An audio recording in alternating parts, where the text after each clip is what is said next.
over-sexualize everything. Five guys, fuck my wife.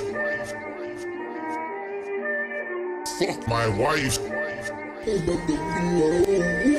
Five guys absolutely has sex with my wife. With my wife. With my wife. Five guys, sex with my wife. Oiled up like slippery. Oh my god. Oh my god. Sex with my wife. Tyrone, Kevin, Kilmer, 7. My wife is squirting everywhere. Oiled up sauce all over her ass. Five guys absolutely has sex with my wife. With my wife. Five guys sex with my wife. Reeack absolutely has sex with my wife. With my wife.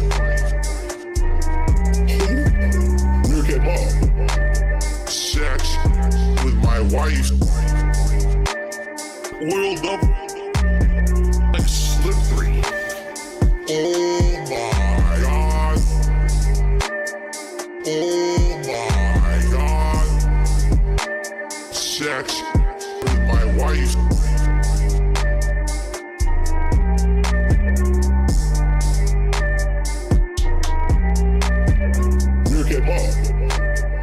With my wife.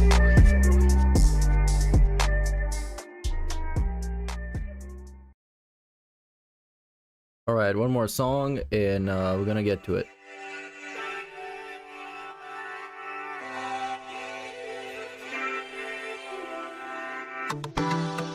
Welfare check is early this month. Looking to chill, interact and have fun. Open up my YouTube page and I see your melting face. And when I hear you burn, I'm the only dent on earth. This is so meaningful to me. Yeah, you're hurting back, your greasy hair, your patchy goatee is meaningful to me. Yeah, is meaningful to me. Yeah, yeah, your shitty playthroughs are all I need. I know you're guilty, but you're meaningful to me. Yeah, you're meaningful to me. Yeah, you don't work just like my legs. Fuck the stupid trolls saying that you beg. You're not the same guy you were yesterday. Here's 150 for the vest today. It's time for a silly bubble blow, or I'm gonna close the tab and go. What's your favorite type of food? And can you read my haiku? Yeah, you're hurting back, your greasy hair, your patchy goatee is meaningful to me. Yeah, is meaningful to me. Yeah, yeah, your shitty playthroughs are all I need. I know you're guilty, but you're meaningful to me.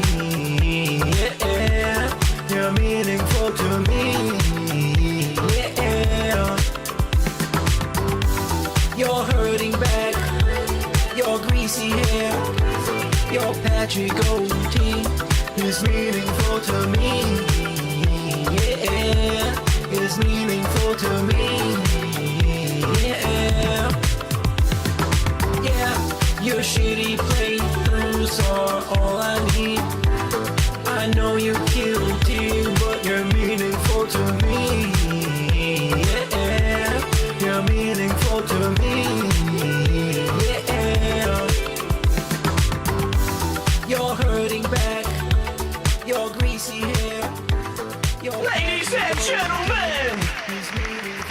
Introducing the chocolate starfish! Reeack Mob. Who? No, it's muted. Welcome. Welcome. Today is a more... It's a casualized stream. It's not a serious stream. Please don't try too hard to have fun. We're just gonna be relaxing. We're gonna be watching the Reeack from yesterday. Shout out to the channel Raw Phil, which has the Raw Phil from yesterday. That's pretty fucking hot. So we're gonna watch that one. And I'm gonna play a random selection of video games. There you go. That's the stream. Let's start streaming. I've found the point where the actual Reeack begins, and we're gonna listen to it in the background and see what we think about it. Okay? Sound good? Let's begin. All right, so guys, we're gonna get started momentarily. Thank you go. for being here for DSP. Is he gonna beg first? My weekly clips react show where I watch the clips that you, the members, have submitted. You guys This wanted week this. We had more members than usual because we had a 20-member bomb that was dumped on the channel last week. I believe it was by ZX0, I believe. I forget, their name was like 3 letters. Yeah, because the that was very fucking nice bot. of them, and thank you to them. I don't know where they've been. I haven't seen. Oh, is it a Tevin's birthday today? Happy birthday, Tevin. Happy birthday. Do I have the soundbite still? Oh, I don't have it. I used to have that. Almighty Tevin is watching my stream right now. I don't have it now. Well, there you go. But a happy birthday anyways. Chocolate starfish! that's the best I could do. Yeah, anyways. Happy birthday. Big ups. Don't eat too much cake. Seen them in a few I days. guess. Don't know if they'll be around today or not. But that was very nice of them to drop that member bomb. So many people submitted videos this week who previously had not. And that's good to get variety. Hopefully the show will have more variety this week than it has in a normal week. Because we have more people submitting those videos, right? That's a good thing. So thanks to everyone who did. And remember the way it works. The first videos we're going to watch are actually from ultra level members, the highest level. All right. Those are going to get skipped Contributors first. to this channel. There was some dude in his chat was crying about being an ultra member and not having any of his videos get seen, which is great. Big ups to DSP for doing that. I got crap in my throat today. With all the talk that how many benefits you get from Sorry being about a that, really mega ultra super duper member, and then first you we're just gonna watch skips the all that ultra shit. level member videos first, and then we're going to be watching the standard member videos. The ultra members were guaranteed to be watched, although today there's an exception, and I'm going to explain. It is definitely an extenuating circumstance What? Why? that I want to make known. Is there gonna be an Some people say, "Well, interruption? folks watch anything." Well, normally I'd be okay with almost every single, literally I'd be okay with every single video that's submitted. That's not true though. Unless it's copyrighted, unless it's drama, unless it's from a troll channel, unless it is slightly, vaguely, remotely sexual. But in this week we yeah, go off. actually have an exception that I want to call out and explain why. What? Oh, There's a video I'm not was gonna it the watch, Sunny and there's a V2 good one? reason for it. Look, that's the thing. I can kind of agree with him because Sunny V2 just is a shit channel. I don't like his videos and they're lazy as fuck. And I'm glad people are starting to realize that they're just shitty videos. Okay. Let's play some Ooh, Star Wars. excuse me. So we will talk about that when we get to it. But when we get to the member videos, standard members, those standard members will have to compete. They'll have to compete in a They have to playlist. compete? Excuse me, not first come, first serve. A random select. This is like shuffle Squid Game? playlist. So that way it's equal. They have to for everyone. compete. It's absolutely equal for anyone out there to get their video watched because everyone is just random selected by YouTube. But they by the paid shuffle to be in the... feature, Oh okay? my So god. It's all not even members like on free. equal- I would understand if he was like a streamer with like 20 people watching him and all of them wanted to give him something to react to and then have some sort of a competition or a random selection of the videos. No, he's a dude that makes them pay for the fucking reactions. It's silly. Footing today when it comes to getting their video watched. And if you like the show or you'd like to be someone who submits the videos that'll be watched, next week, become a member today. All right, members are the ones who do it. Ultra members are guaranteed to be watched, or at least, we'll see what happens today. But or the, like I said, standard members, they all compete in that playlist. All right. Now, yes, we are going to do this every Sunday moving forward. I think the show works better on Sundays if my day off continues to be Thursday. Why if though? I happen to move my day off back to Wednesday, So you then can maybe have the show 2 will days work of better on gameplay. Saturday, but really it depends on timing of everything. You see, right now it doesn't make sense to have this on a Saturday. If I come back from break, I do a day Big of Street ups on the Fighter. new This like, setup, good. Hey, big ups, dude. Thanks. I appreciate it. It was a lot of fun to put together, and now I'm finally satisfied, so I can just do my thing. the other games Big that ups, you dude. played, it shouldn't make sense to you shouldn't have to wait 3 to 4 days. Now to I see can other games have other than higher Street quality Fighter. capture for bad gameplay. It's actually awesome. Okay. But the So- him moving the reacts to Sunday is actually kind of bad because we used to talk about him on Sundays. On that being said, and now we can't do that anymore. And they used to be a pretty engaging point of discussion because you know the reacts are weird and he gets weird when he's reacting. You know how he is. You know your boy Phil.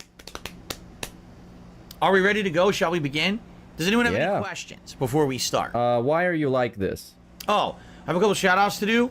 We have Scoresman, who is a 2-month member and says, shout out to Dan the Man, you're the real MVP. Let's hear it. Very nice. Dan the Gary Man. Goodwin says, shout out to Kevin. I don't know if you guys have seen Dan the Man. He is he's very interesting. That's all I'm gonna say. He's most definitely the man. Well, he is a man. Yeah. If it's Daniel, the head of the table, those of you who know who he is, you know who he is. And if you don't, then you don't have to. It's like some dude that looks like a character from The Hills Have Eyes or Wrong Turn. To the Pokemon Vest. He's a very Marco special Midwan. fella. And- But apparently he has money, so he's awesome. I love him. He should hang out in my streams. Said RIP. I don't know why he said RIP. Maybe because his membership's going to expire. Nathan Smith just re-upped his Ultra membership for 4 months. I said, can't wait for another great day of reacts. Hope you, Kat, and Jasper have a great day. Thank you, Nathan. And shout out to Guitar Player who re-upped his membership for 5 months. So thank you all. Now remember, a couple things. Number one, engagement is key. If you can like this stream, it would help a lot to bring people to check out the channel. It would become more discoverable on YouTube if you like this stream. That's number one. Number two, I will not make money on these videos today.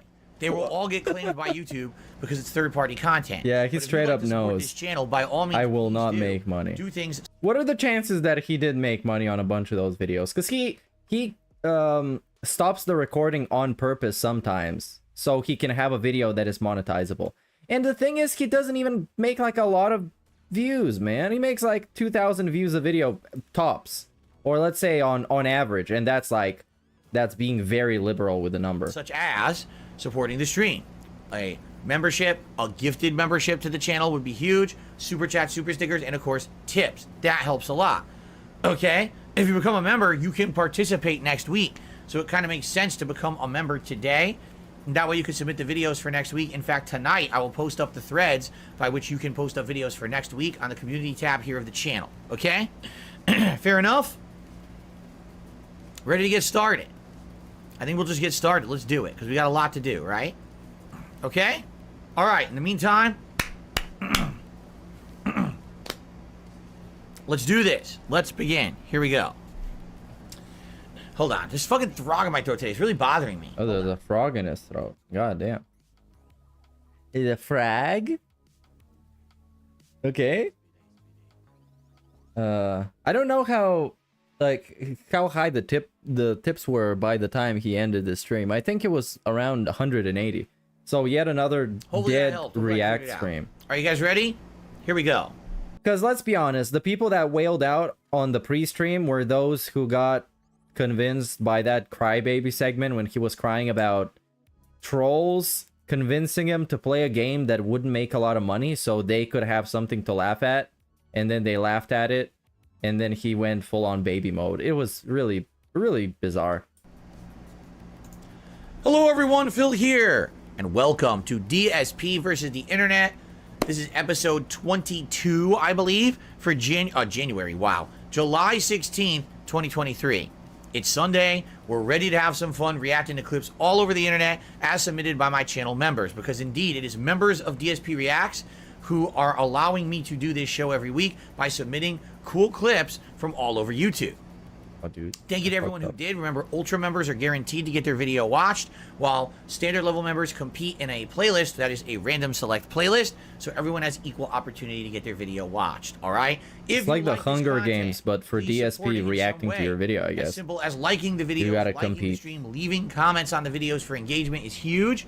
But you And can also again, do we things beg like a for super chat, a super engagement. sticker, a super thanks on a video on demand, a membership or a gifted Oh, membership man. so you can be part of the fun next time around, Please. or a tip if you're here for the live stream.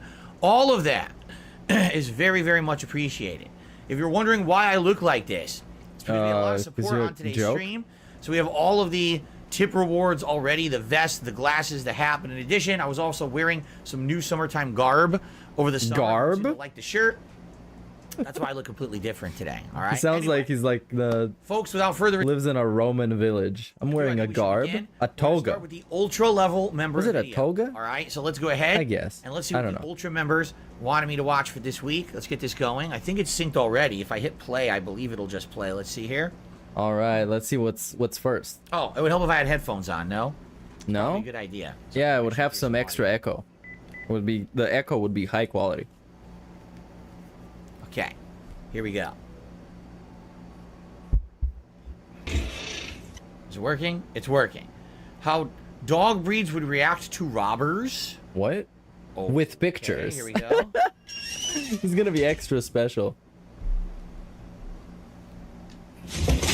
Is this the pictures? Doberman just looks and the robber runs. Golden Retriever. Wow, this is Hi. What are you doing?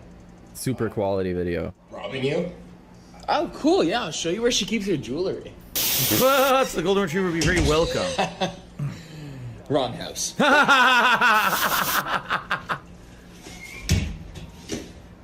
No, you know what's funny? With certain dog breeds, the smaller the dog, the more loud and basically aggressive the dog is, right?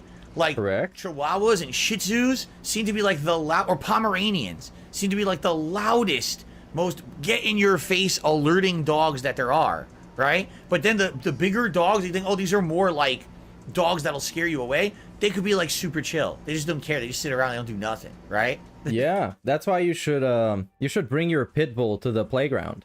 It's super chill, dude. Pretty funny. Oh! We got another one. Ah! What was the clown laugh? Oh, so it's that kind of night, huh? Oh man, what in the clowning is happening here? The husky says nothing, just stares him down.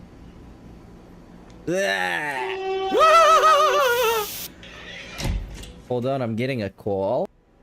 What is this? A Belgian Malinois? Hello? Hello, is someone there? Hello? The Chow Chow can't see.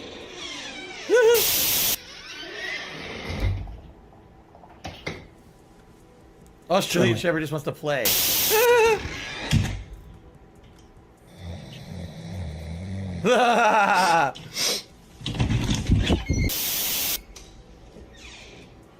Uh-oh. Really? Wrong house. That's what I thought. What the hell's a Vizsla? I don't know what kind of dog that is. What are you doing? I was gonna steal from you. Well, that's not very nice of you. Are you okay? All right, we back. Pretty hard, man. Hey, in the words of Miley Cyrus, nobody's perfect. Just a human thing. I'm a fallible human. Talk about it. Yes, let's have a talk with the boxer. You're still watching the dog video? That's it. That's it. That was pretty good. That was pretty funny. I actually like. I like the dog that spin kicked him in the face. That was good. Because I guess what he's doing, he's trying to mimic the personality of the breed of dog, right? Yeah.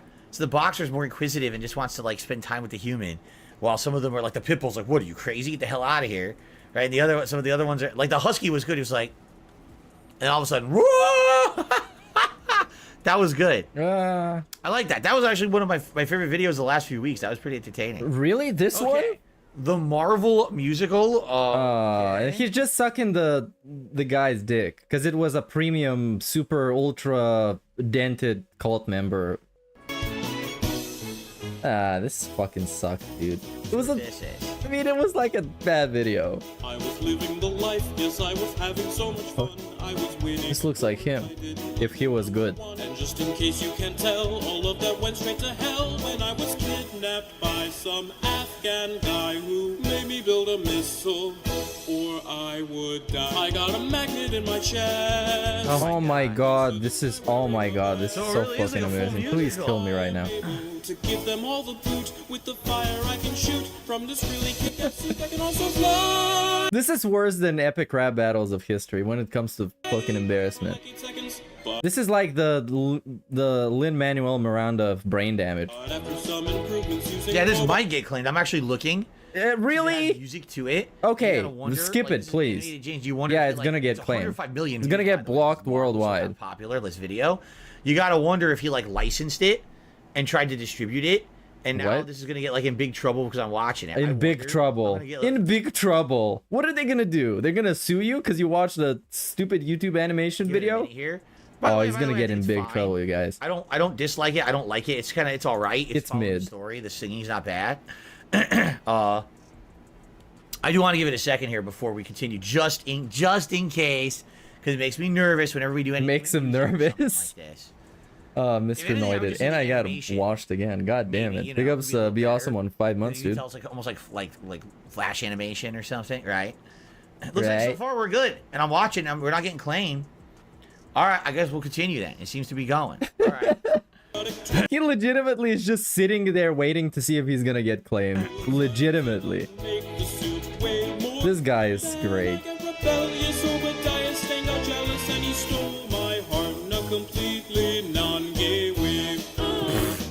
In a completely non-gay way. And so I killed him. And so I killed him. I've been living in a third world. So you know what's funny? You could totally tell. that Nothing. this is Nothing is funny. I don't know what's funny because it's nothing. years ago. And you want to know why? Because today we don't consider this Incredible Hulk movie to be part of the MCU, right? Like it's one of the ones No, that came right it's- before, but doesn't really fit into the MCU because then after that, the Hulk became Mark Ruffalo for the MCU.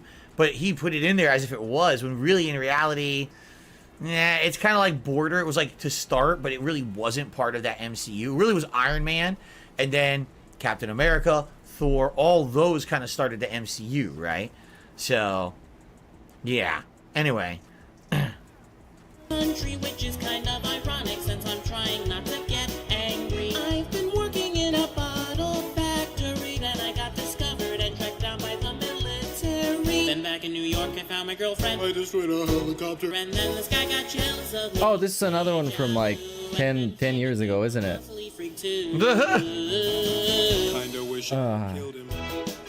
Who said in chat? Wait. fast. Iron Man. The guy that made this musical left because they found out he has a fart fetish. God damn. I'm a superhero. I mean, it's not the worst fetish because this is, Wrong, no way to but it's still super fucking disgusting. and so I killed It's totally something that you don't want people to find about you if you have it. to work for Hammer Tech. I found a crossword It's not like it's illegal, but and so I threw it should be. party until Brody came in, kicked my ass, and stole my suit, and now Is he gonna watch the whole thing?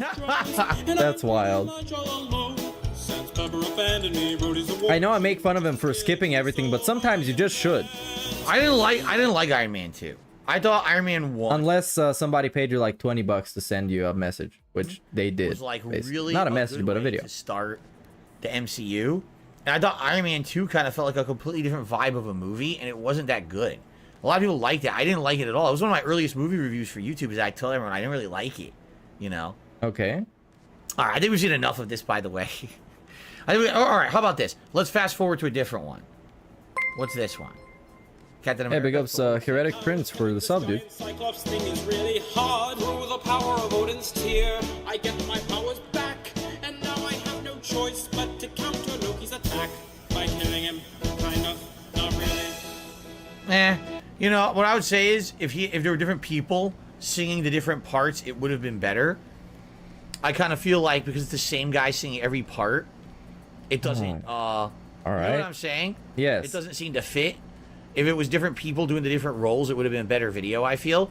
Then again, I mean, it's 105 million views because it was Marvel 10 years ago at the peak of when they were exploding with their first movies. So I kind of. And again, we're pointing out the views for some reason.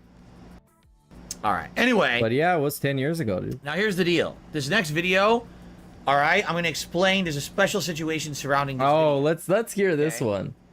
Is the Amber Lynn one? Yeah, it's an Amber Lynn video by Sunny V2. Now, a guy who pretends to make documentaries, but just is saying his opinion on stuff and pretending that it's a documentary. That's as far as I'm playing this fucking video. All right, and I'm going to explain why. Wow, crazy. I put this up on the screen for a good reason. Okay, this is an ultra member submission. All right, it's a video, a documentary video made by a YouTuber called Sunny V2 in regards to this Amber Lynn Reed YouTuber who I guess I don't know her story. I have no clue. Well, right? she's fat. Here's the deal. There's two major reasons why I'm not watching this. Okay, the first is because this girl's story is very sad. Because she's someone fat? who basically has, a lot of people suspect some kind of like mental illness, and she started off being this kind of YouTuber that was supposed to lose weight but ended up gaining weight over time. And essentially she's, you know, people call her a lol cow, but in reality, I don't even know if it's that. It's more like, I don't know. You gotta wonder if she's okay. You know what I'm saying? Well, she's obviously not okay. She's morbidly obese. This is someone who's had a lot of bad things happening, and I don't really like the fact that people kind of harp on that. Like this, you know what I mean? That's number one, just to begin with. But number two, all right? And the person who submitted this video never would have known this, so I just want to make this publicly known. Sunny V2 is a scumbag YouTuber. That's true. And what I mean by that is that Sunny V2 is one of those YouTubers who literally just takes a lot of stuff from other places, does no actual research themselves on anything to confirm or corroborate that anything is real. They just take in all of the drama content about people and compile it into a video and then actually act like the video is factually true.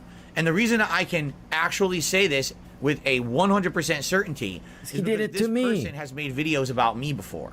Okay, but they were true though, because I watched the videos. I thought they were sloppy and lazy, and by somebody who doesn't really care about the material they're making a video about, but they were true. And if you watch back the videos, here's the thing: there's been documentaries done about me in the past. I've watched the Down the Rabbit Hole documentary about. That's right? Okay. At least with the Down the Rabbit Hole documentary by Frederick Knudsen, he tried to at least take things that were public, right? And that's what he talked about. It wasn't, oh, here's a bunch of shit that's big ups, Legendary for the sub, dude. Conspiracy that's not corroborated by. Oh, I died. Any real concrete fact and pass it off as fact. That's literally what this guy does. This guy will take any drama from any of the hate groups or anyone on the internet. He compiles it into a video that he claims is a documentary. Bro, I don't know if anybody is really taking his videos seriously as documentary videos, because they're not. He's just a dude who has to release one video a week because he's a full-time YouTuber, so he has to, and that's what he does. And it's just like a sloppy, general purpose drama video about somebody. And then he injects his opinions in the middle of all that. And then it's not something that people seriously take as any kind of a documentary video. Puts it out there. It's just a very easy crash course if you want to learn something about somebody who is invested in some kind of drama. You just watch his video and that's it. Because it's like exactly a 10-minute video almost every time. Gets insane clickbait views and profits massively, like 4.7 million views. He, no exaggeration, made thousands upon thousands of dollars on this video. And I would guarantee you there is shit in this video that's not true. But he passes it off as fact. He's a scumbag. This is not someone who's actually... How can you guarantee there's shit in the video that's not true when you know nothing about Amber Lynn Reed and you know nothing about this video because you haven't watched it? But he can guarantee you stuff just out of his ass. Why? Because this dude made a video about him. That is pretty much true. There isn't really anything in that, except he called the game WWE Legends or something like that, which is to point out how sloppy he is making his videos. He's trying to tell a story. This is someone who's trying to profit off of misery. He's a misery broker. Right. Okay? Big ups. He did countdowns. That shit is fun. Countdowns, saying I'm like one of the least liked YouTubers, and says, "Oh, it's because of all the bullshit about mobile games and stuff. It's like, wait a minute. None of that is factually corroborated. That's all the bullshit people made up about me, right? That is not backed up by fact. Now, you can believe it if you want, why am I stuck based here? on Why am I so things dumb? you've seen, but it's not backed up by any fact. And everyone will say, yeah, there's never been a piece of definitive evidence out there to say that a lot of the accusations about Darkseid Phil are true. But there's Bro, enough it's not a documentary. It's a drama video. It's not really a out documentary. there that a lot of people just believe them. He doesn't say that in his video about me. He just says it's factually true.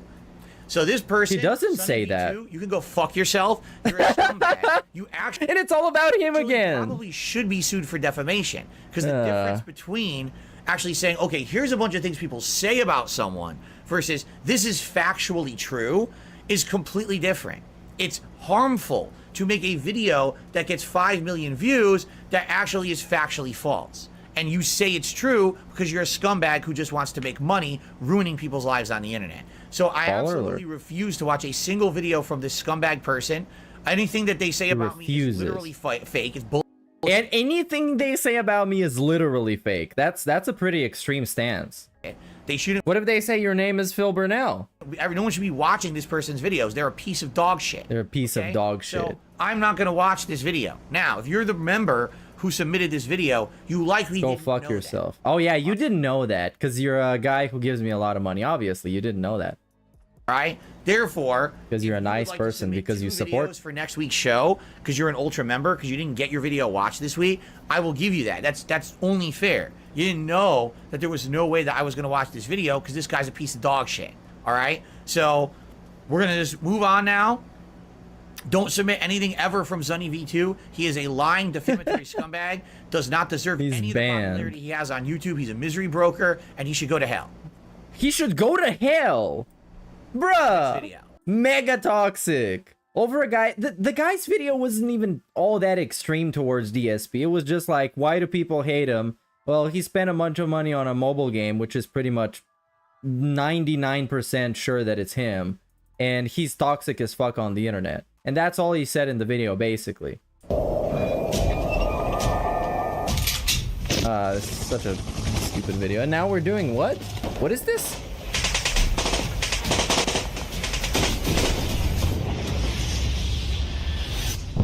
And he's banning people in chat now. That's crazy. Homeland Security Ops. Fuck. Dude, I'm stuck. How do I get through this section? What the fuck? There's one zip line and nothing else. Do I have to jump to the sides? Huh?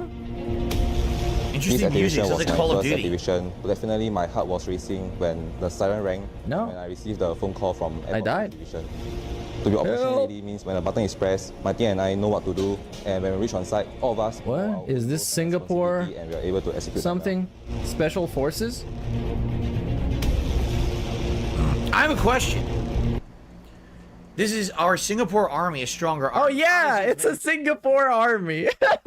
Slayer. A promotional Man. video about the Singaporean army. That's the flavor of the week for Slayer this is the week. national language English? Because that's, I didn't even know. No, that. it's I thought that, Singaporean, in some videos dude. you see them speaking English, and like that's because they know that as like their second language. Maybe maybe there is no national. What is the national language of Singapore? Singaporean. You can look it up. Is it English? I Does anyone guess. know? Does anyone know? Can't you check There's it a out? British rule. You have your phone to do literally anything on it, but you can't look up a single thing. Just how I can look up now how to get past this section so I can stop running around. Singapore is either Chinese or English, but people in Singapore do mostly speak English. Is that true? Is that interesting. true? I didn't know that. Wow, Yeah, that's I had no interesting, clue. dude. You had no clue about something. Okay. Singapore was founded as a colonial English colony. Colonial English colony. Malay is actually, it's English, Malay, Ballers. and Mandarin. It's a mix. Oh. Oh. Is there one language Oh, that's dude, more there's a prominent map. Hold on. overall? I wonder. And is it English? Dude, almost all these videos in Singapore, you hear English, right? They speak English. They're drills. You know, they're different drills. Quite frankly, it looks very similar to the United States. It really does. Like, if you take a look at all this, even what they're wearing, right? It seems pretty similar to the awareness, operational capacity and awareness of the United States Armed Forces.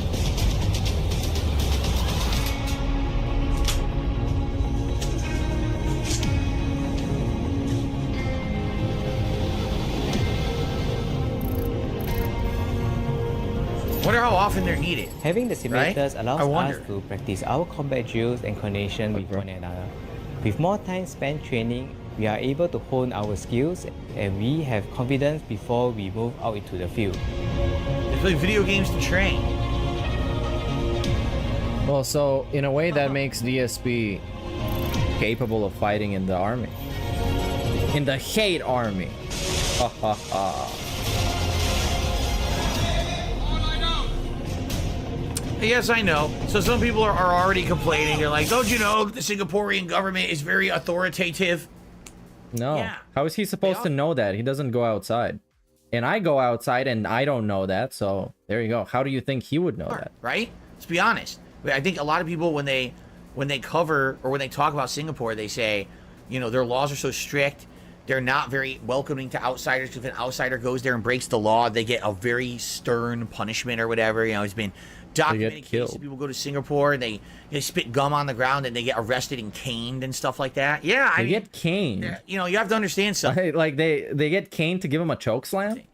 Okay. Damn, that's a Not fate everything worse than in death. Our world is the same as the United States, or Canada, or the you don't understand? Canada. Like, the world has a lot of different cultures, and they all have their own way of operating. Okay. Yeah, right. And you can argue whether you agree or disagree with them, and you have the right to do that. Especially if you live in the United States, you have the right Well, to unless you have you're in a country where you don't have the right to do that. your opinion.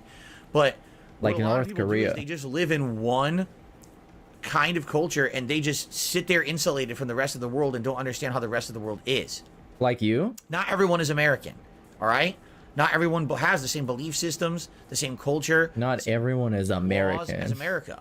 And when you travel, you have to understand that you have to respect the people. Oh my god. Are you talking to like 3-year-olds? Laws of the country you're in. Wow, you have to like be respectful of people and their culture when you do something. That you just think, well, I'm American. I'll just go around the world being an asshole no matter where I go, right? Remember the story of the freaking the American who went to North Korea and he thought it would be funny to go through a building and just tear down posters, and they arrested his ass. Well, it wasn't funny. And then by the time that they finally got him returned, he died.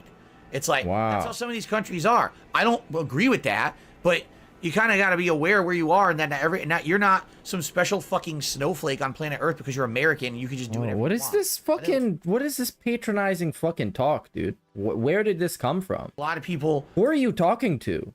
He just like, he has so much pent up anger that he just has to let it fly towards anything that's in his way. Used ASP to teach us about insulated cultures. Well, I mean, in a way, wouldn't he know best?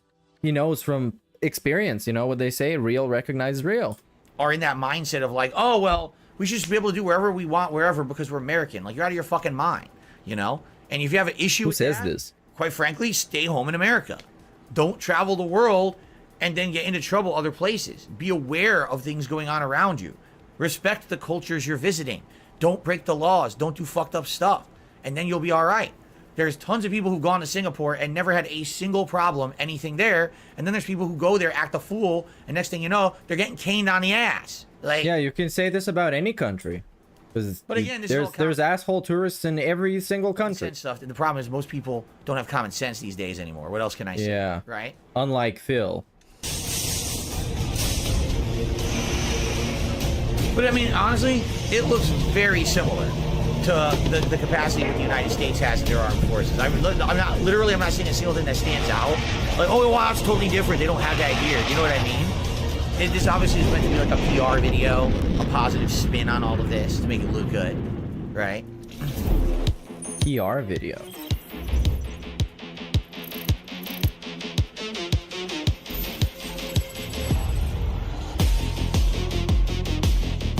Yeah, those cyberpunk I want bangers. you to see it. This is what would happen. Oh, they blocked it all. That's a bridge, right? Mobile bridge, yep. Create a bridge across places.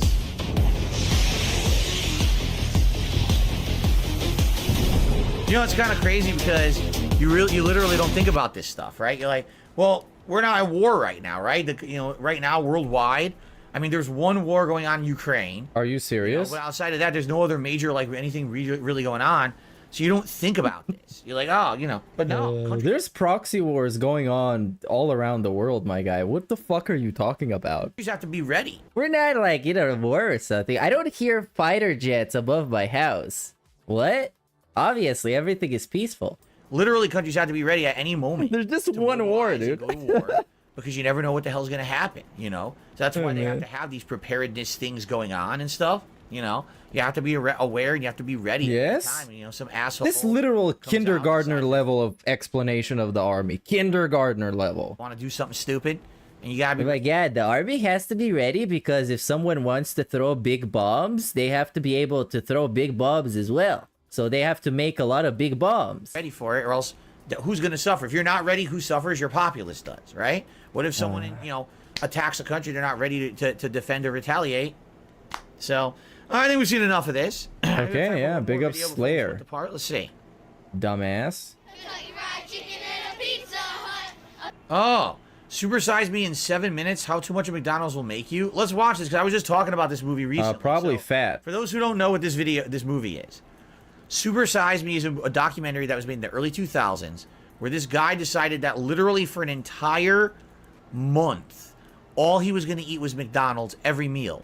And when he went to the drive-thru, this is early 2000s, so it was a little different than today. They had super-sized meals back then. So whenever he went up to a McDonald's drive-thru and they offered him the super-sized meal, he had to take it. All right? Now, what it was supposed to do was document how eating McDonald's for every meal for a month would change this guy. Would it really physically hurt him? You know, his physique, his health, what would happen? Now, the movie is about 2 hours long. This is 7 minutes. I don't know how much this is going to summarize it. I also don't know if we're going to get claimed, but I'd like to see a summary of it. Let's see.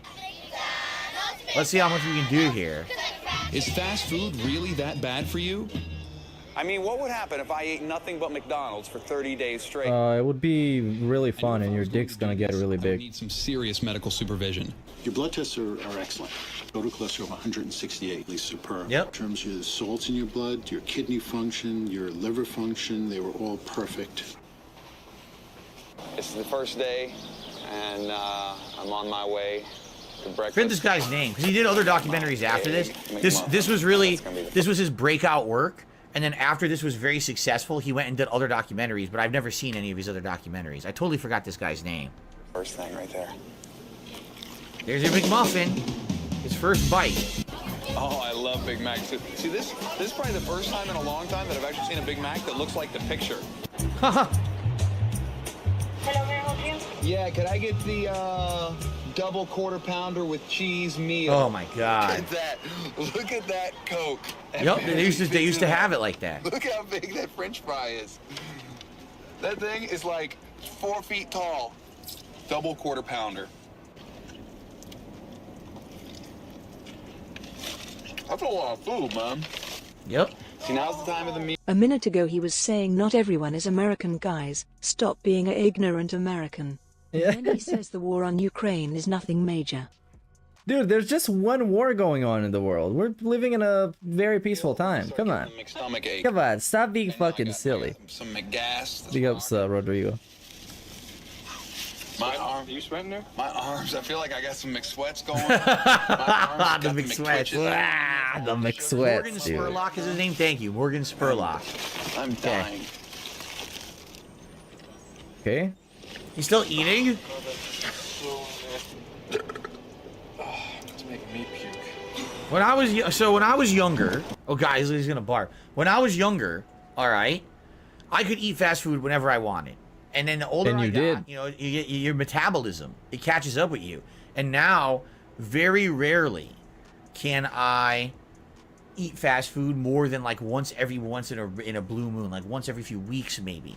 Every few weeks. And I'm talking about this fast food. There's other kinds, like you get sandwiches and stuff from like a sandwich. Yeah, but yeah, that's what he means, because they DoorDash constantly, but it's not fast food. It's from a restaurant, because they're cool. They're not like the normal person. You're gonna DoorDash some Burger King or something. They DoorDash from restaurants. Shop, that's different. But you're talking like greasy fried foods. I can barely eat it. I eat like once every, and even after I eat it, I don't feel good. You know what I mean? Like at first it tastes good, and when you're done after like an hour, like, oh, like why did I do that to myself? My whole body feels like shit because you ate it, you know? But that's the thing, when you're young, you don't realize. When you're young, your metabolism is like off the charts. Anything you eat, your body will go, process that shit, and just pump it right out. But when you get older, you can't be doing that shit anymore. It starts to kill you, you know? It really does. So he's gonna barf.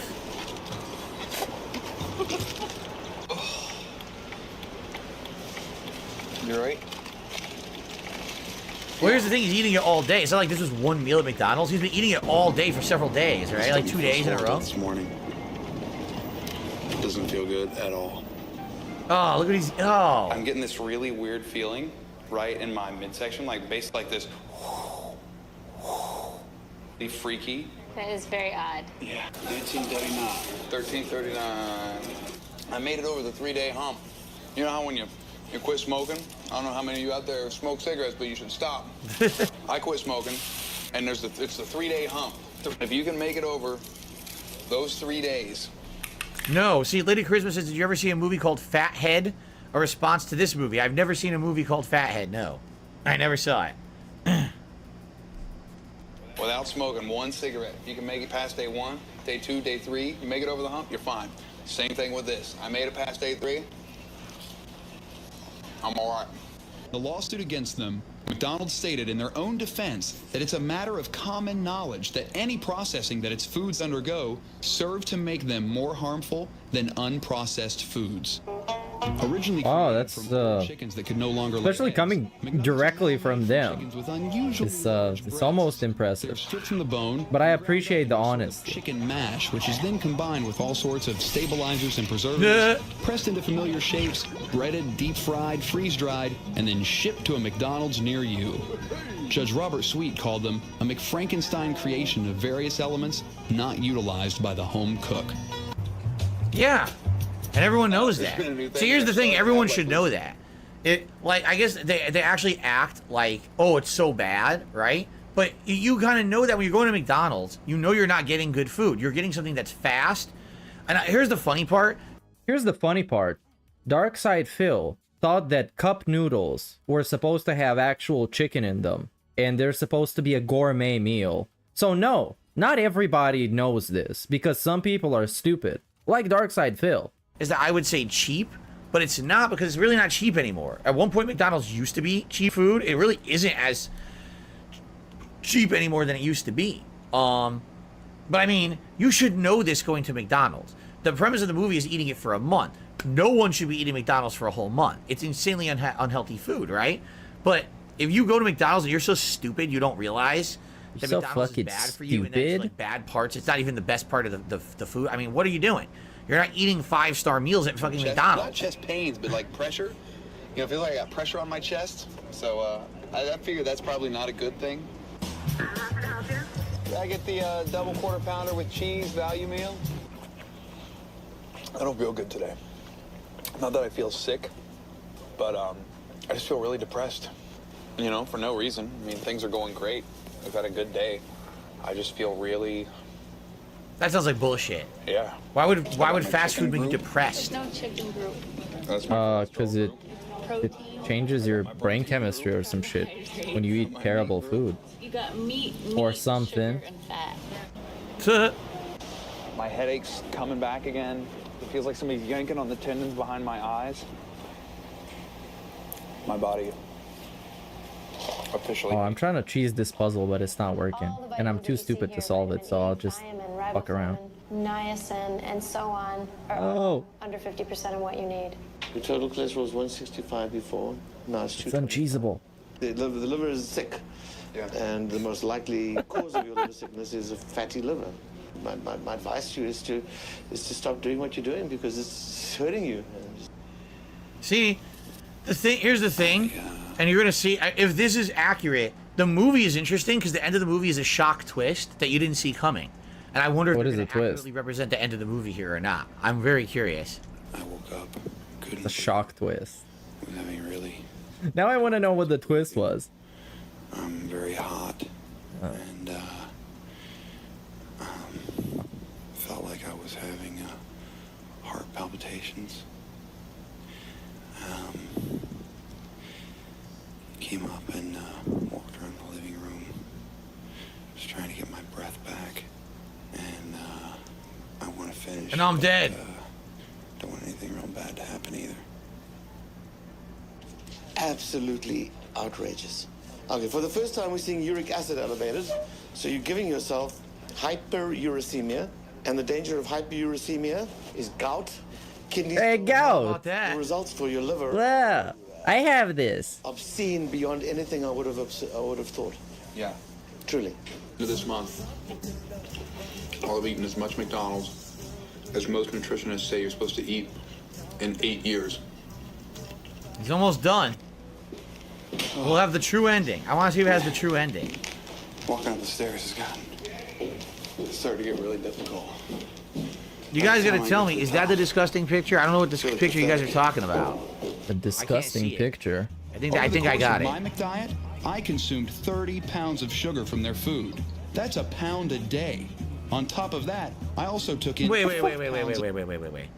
I consumed 30 pounds of sugar from their food. That's a pound a day. Do you really believe he ate a pound of sugar a day? I don't believe that. This sounds like over-exaggeration. You don't believe anything, DSP. You have paranoia. In only 30 days of eating nothing but McDonald's, I gained 24.5 pounds. My liver turned to fat, and my cholesterol shot up 65 points. My body fat percentage went from 11 to 18%, still below the national average of 22% for men and 30% for women. I nearly doubled my risk of coronary heart disease, making myself twice as likely to have heart failure. Yeah, let's go. Exhausted most of the time. Get that heart failure. And I craved this food more and more when I ate it, and got massive headaches when I didn't. In my final blood test, many of my body functions showed signs of improvement, but the doctors were less than optimistic. Should people eat fast food? No. You know this. The answer is no. Right, he was supposed to say yes. Very restricted and balanced with overall a healthy diet. But unfortunately, you cause some major harm to your heart, your liver, your blood. I guess the big question is, who do you want to see go first? That's it. So here's the truth. They just skipped it. They skipped it, which is bullshit. They skipped the ending. So the actual ending of the movie is the best part of the movie, because here's what happens. You might say to yourself, well, I don't understand, because if eating fast food is so deadly, why are there so many people who are overweight but not dropping like flies? What? Because it takes time for you to die from being overweight. Why is Amberlyn Reed still alive? Right? And they're dropping like flies. Once you reach like 400 pounds, you just die. There's a good answer. What kind of a fucking... What is this? The twist ending is that by the end of the month, he feels fine.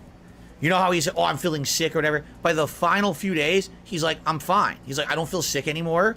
I'm able to move. I'm not, you know what I mean? No depression anymore. It all went away. No depression. And when they tested him at the end, his tests started to turn positive again. Like everything was leveling out. And the answer is, well, why? Because the human body is incredibly resilient and will adapt to adversity.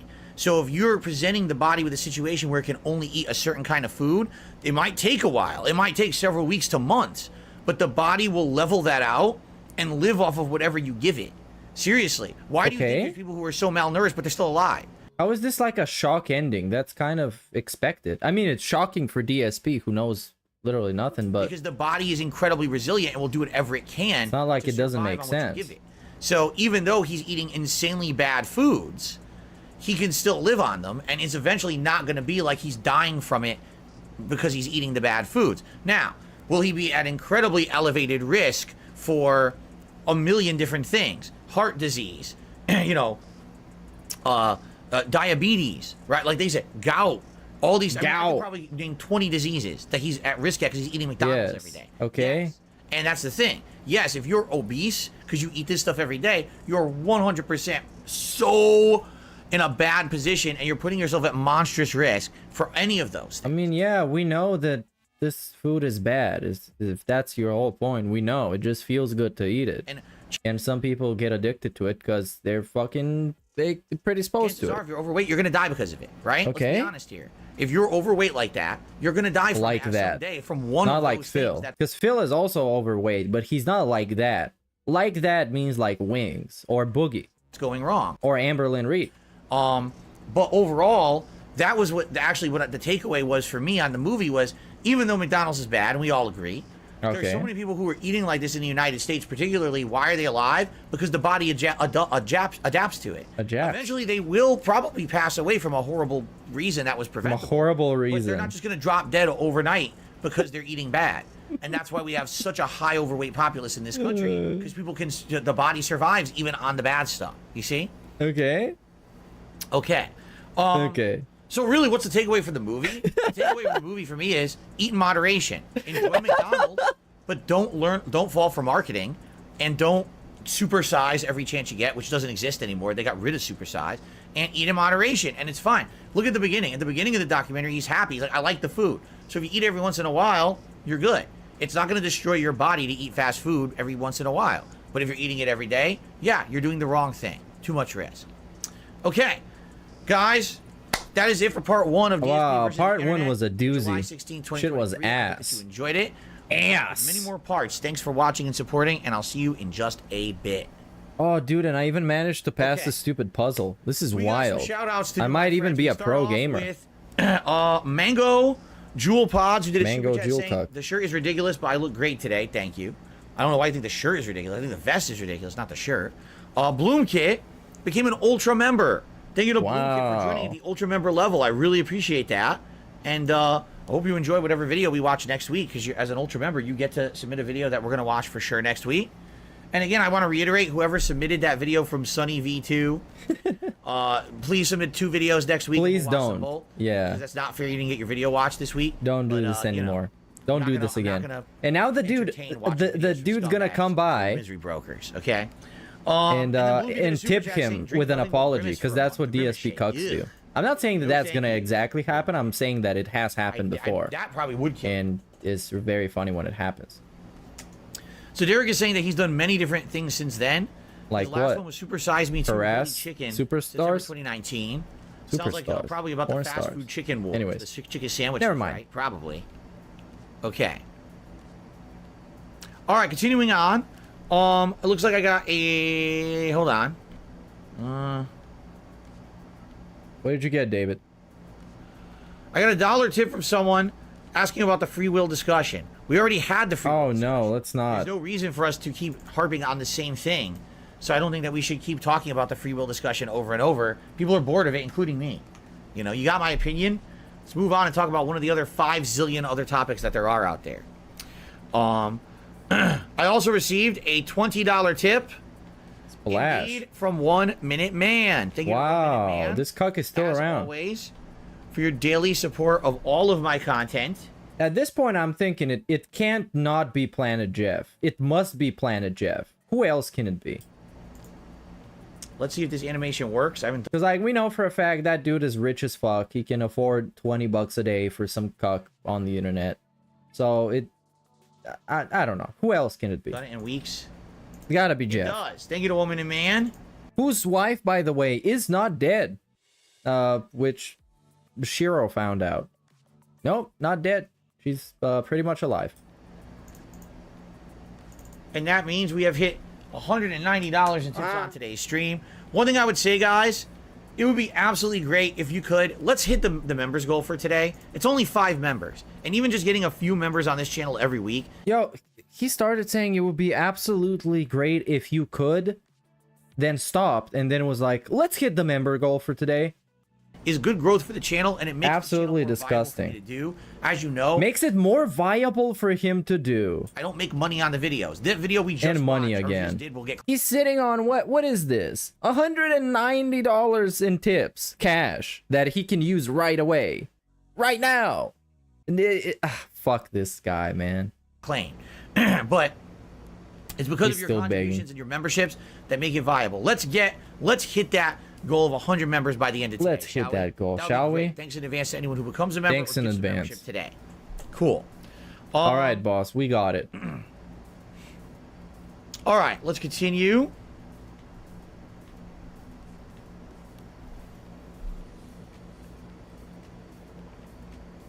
Thank you, Derek. I think we only have one super member question, and it's going to be a quick one this week. Derek says he'll remind me about the super members later. Yeah, All right, let's Derek continue. is an executive producer at this Here point. we go. Alrighty, everyone, welcome back to DSP versus the Internet, episode 22, I believe, for July 16, 2023. If you missed part 1, go check it out. In the meantime, let's continue on with our Ultra member submissions for the week. Let's see what's next. In the case of pedophilia, we are talking about a Oh, condition which wow. Whoa. Oh, I can't hear it. Can you... The video is called, Can You Hold Pedos Morally Accountable? And I very much want to pause the game for a second, turn around, and start reading his chat, because that shit is gonna be great. Right? Okay, let's proceed. It was way too low. Let me make it louder. I might need to up the volume on the stream. The volume was so low. All right, let's go back, can we? All right. Okay, there are a couple of WTFs. We are talking about a condition which some people have clearly through no fault or choice of their own. Really? There are various theories regarding... Is this a pedophile apologist video? Are we for real? ...the causes of pedophilia. Some experts claim that the causes are neurodevelopmental. Differences in the brain structure of pedophiles have been noted, such as frontocortical differences, decreased gray matter. There's also evidence that pedophiles often have the attraction that they do because they themselves were abused as children. So, pedophilia is likely caused by a variety of neurological causes, as well as environmental and developmental causes related to things like childhood stress and trauma. Derek in chat. Do you hear an echo? Furthermore, pedophilic attraction. And oh my god, the rest of the chat is actually the highest, the most intelligent DSP chat I've ever seen. You know, you have people minus Derek. You have people saying horrible video. You have people saying ban whoever submitted this. You got one guy saying what the fuck. Pedo sympathizers make me sick. What's wrong with you guys? Even with professional help, decades of research has found that pedophilic attraction is not something that can be cured. Rather, therapists have instead turned... Okay, then kill him. ...pedophiles resist their urges because they realize that they can't get rid of them completely. So, my basic point is this, right? My basic point is this. Let me have a basic point first. This is my basic point. Wood chipper go brr is my basic point. I think it's a very clear point. You can't cure it, the wood chipper can. There you go. Thank you. Thanks, Derek. Only hold people morally responsible for things which they have control over. In the case of desires which people have no control over, while they can be held morally responsible based on how they respond to those desires, we cannot hold people morally responsible for having the desires themselves. The point here is that we shouldn't blame non-offending pedophiles because... And Derek responding to people in chat. At Felix the something something. I nominated 2 different videos, so he didn't send this one in. Their fault that they're pedophiles. It's not his fault. There's nothing you could do.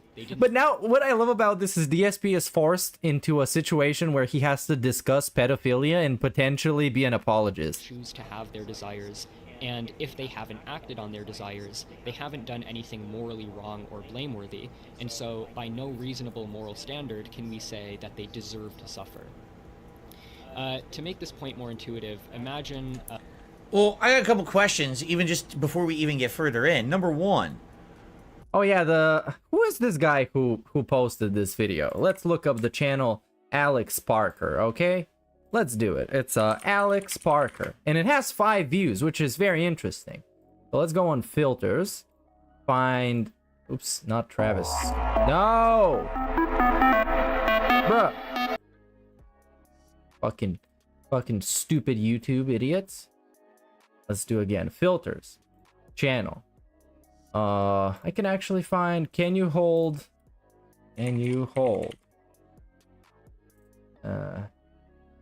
Is this a private video? RIP DSP Gaming.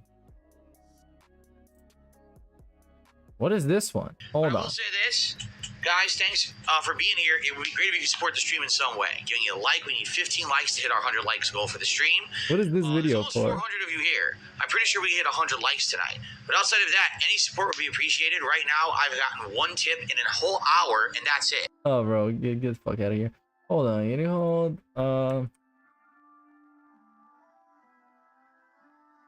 Oh, there he is. It's Alex Parker, a guy who has, bro. Apparently, what? Mystery bag. The wild John Rambo video. We have to open the mystery bag and see what we got in the mystery bag. In DSP video. It's like, yeah, boy. You have to bite us, by the way. Yeah, boy. Mr. Wow. Bag. I just want to. Wow. If those song here, I'm gonna laugh. Great.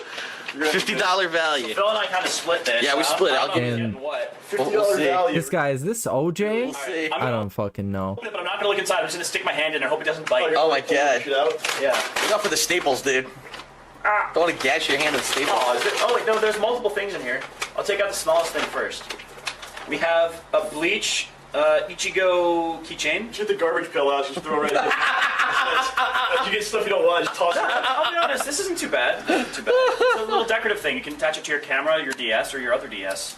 Alright, I guess you're keeping that one. I guess you're keeping that. I don't know, I'm just saying. I haven't watched an episode of Bleach in my life. This is heavy. Let me see. Look at this fucking loser. Alright. He's the one on a button. Girl, you know it's true. Why does this guy have this This is video? at least $50 right here. This button is at least $50. $10. Alright, this is a very random YouTube account, which has 3 videos. First of all, it's No Free Will. That's like a 3-minute video. Then we have the Pedophile Apologist video. And then we have the Connecticon 2011 Mystery Bag video. But let's suppose it's not determined. Let's suppose that... And this just like re-uploads from TikTok and stuff. Very interesting. Who out there is saying, and I'm not even talking just pedophilia, but in general, let's say people have bad inclinations, bad thoughts in their head, okay? Okay. So people are saying outright, like, they should be morally wrong for having those? Like, how do you know what's in someone's head to begin with? That's weird to me. Like, so we know, you know what I mean? Like, if you're going to say that something's morally reprehensible, usually the reason you know it even exists is because someone has acted upon it, correct? If something is in someone's head, you don't even know it exists. So how can you say something in someone's head as a thought is morally reprehensible unless that person actively chooses to act upon it? And I'll give you an example here, okay? There's some people who have awful, awful, awful thoughts in their head that they can't control. Okay. It's not their fault. It's mental illness. All right. They know these thoughts keep popping up, and they push them to the side. They never act upon them. They don't speak upon them, but it still bothers them because they keep having them. Why do I have these thoughts? They go to psychiatrists, they go to doctors, and you know, they talk it out. Some of them take medication. You know what I'm saying?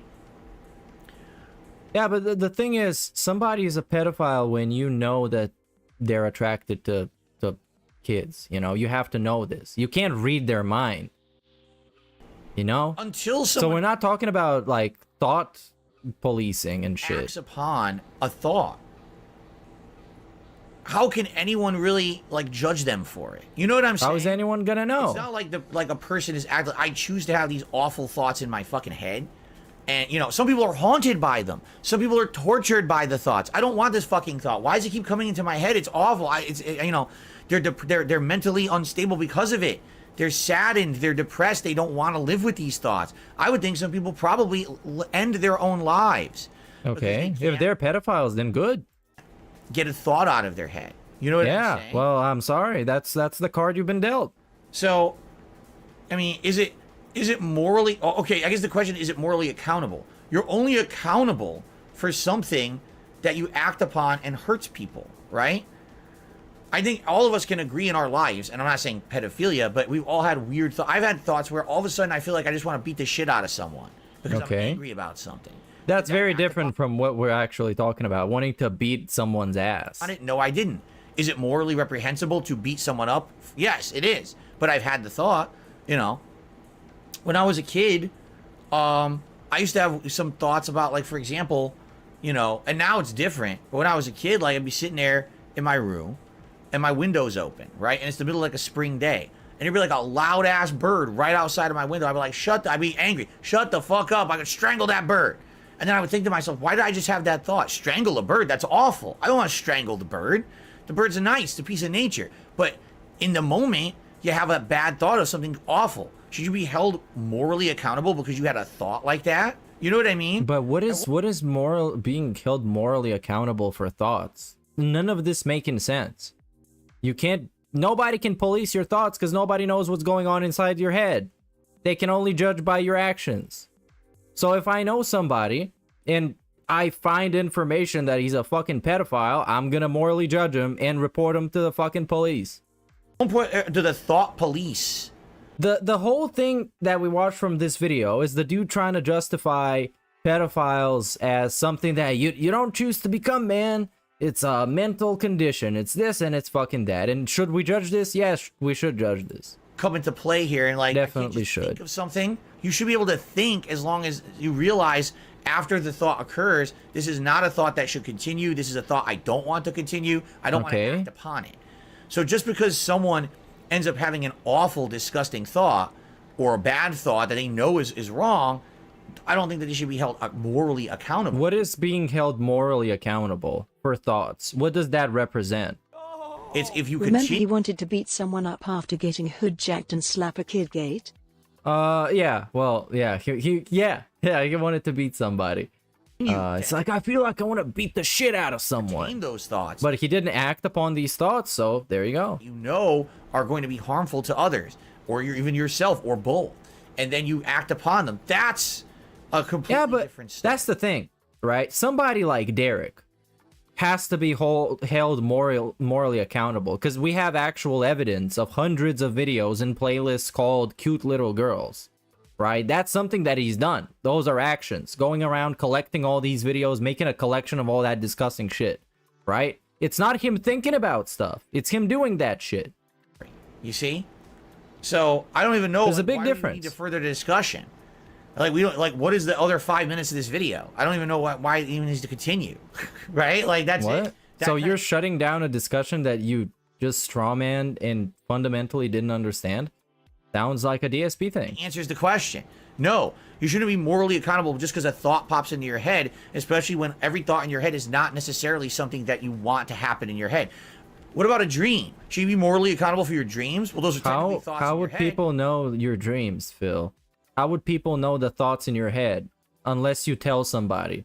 So if you tell somebody that you have thoughts about touching kids, then you've told them that you're a fucking pedophile so they can report you, right?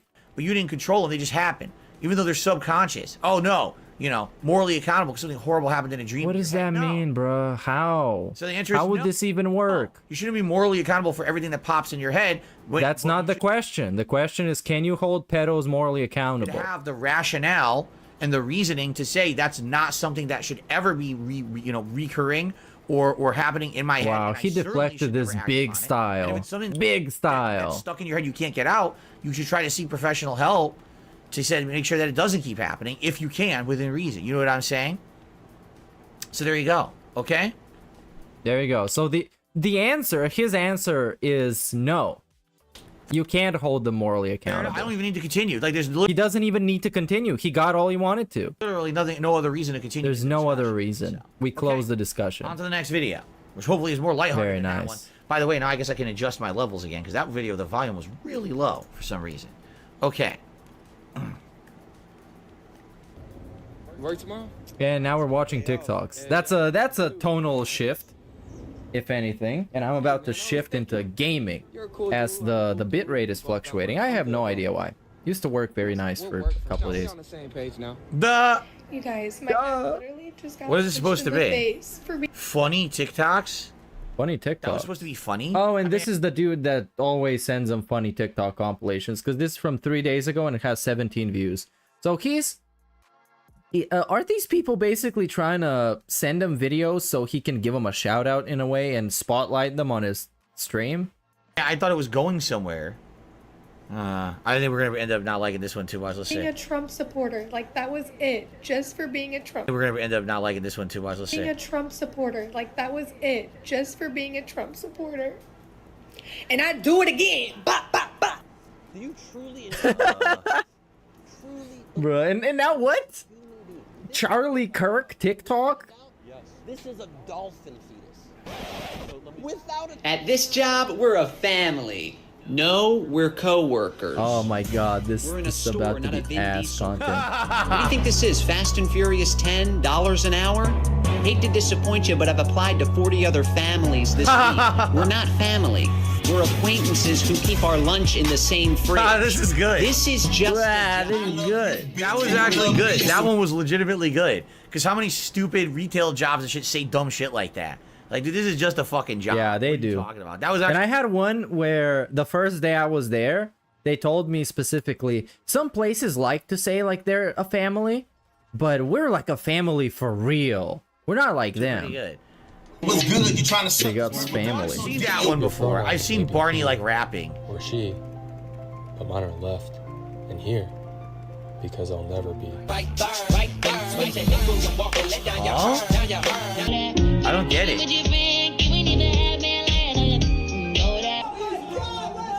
That was a mom and her daughter? What the hell are these? I pulled that trigger because I'm a crazy. And I said, Larry, these tennis courts are full. God, I knew that was you, Triple H, bro. Triple H, oh my God. Triple H, baby. Yeah, what's up, man? I remember Barney being so fired. Go, show. Wow. That was it. That was just a short montage. Okay. 24 years in her father's prison. The spine-chilling story. We'll watch some of this, but I mean, this is 13, 14 minutes long. I don't really think we're gonna watch the entire video. I've been trying to urge you guys, if you're gonna submit clips for this show, understand just that. It's a clips show. It's meant to be a bunch of clips. We're not gonna be watching anything super long form. Like anything pushing 10 minutes, we're probably not gonna watch in its entirety. So in this case, I don't know if we're watching 14 minutes. Let's at least give it a look to see what it is, but I doubt we're watching anything past, you know, a few minutes if it's that long. 24 years in her father's prison. The spine-chilling story of Elizabeth Fritzl. While the mere idea of being confined to a small space is spine-chilling, the case we are about to discuss goes way deeper into this terrifying world. On April 26, 2008, town of Armstetten, Austria, was shocked to see Elizabeth Fritzl appear in the hospital, and was even more shocked to see her 19-year-old daughter after she'd been missing for years. When Elizabeth told local authorities about her 24 years of captivity, being confined to a makeshift cellar and repeatedly tortured at the hands of her own father, Josef Fritzl, left everyone nothing but horrified. What the fuck? Some people are just Born in fucked up, Austria man. to Josef and Rosemary Fritzl on April 6, 1966, Elizabeth was one of the 7 children the couple had. At the age of 11, Fritzl started abusing Elizabeth. To save herself from her father, she ran away from home in January 1983. She went into hiding in Vienna, but was found by police in 3 weeks and returned to her parents. She rejoined the serving course she had started and was eventually offered a job after graduating.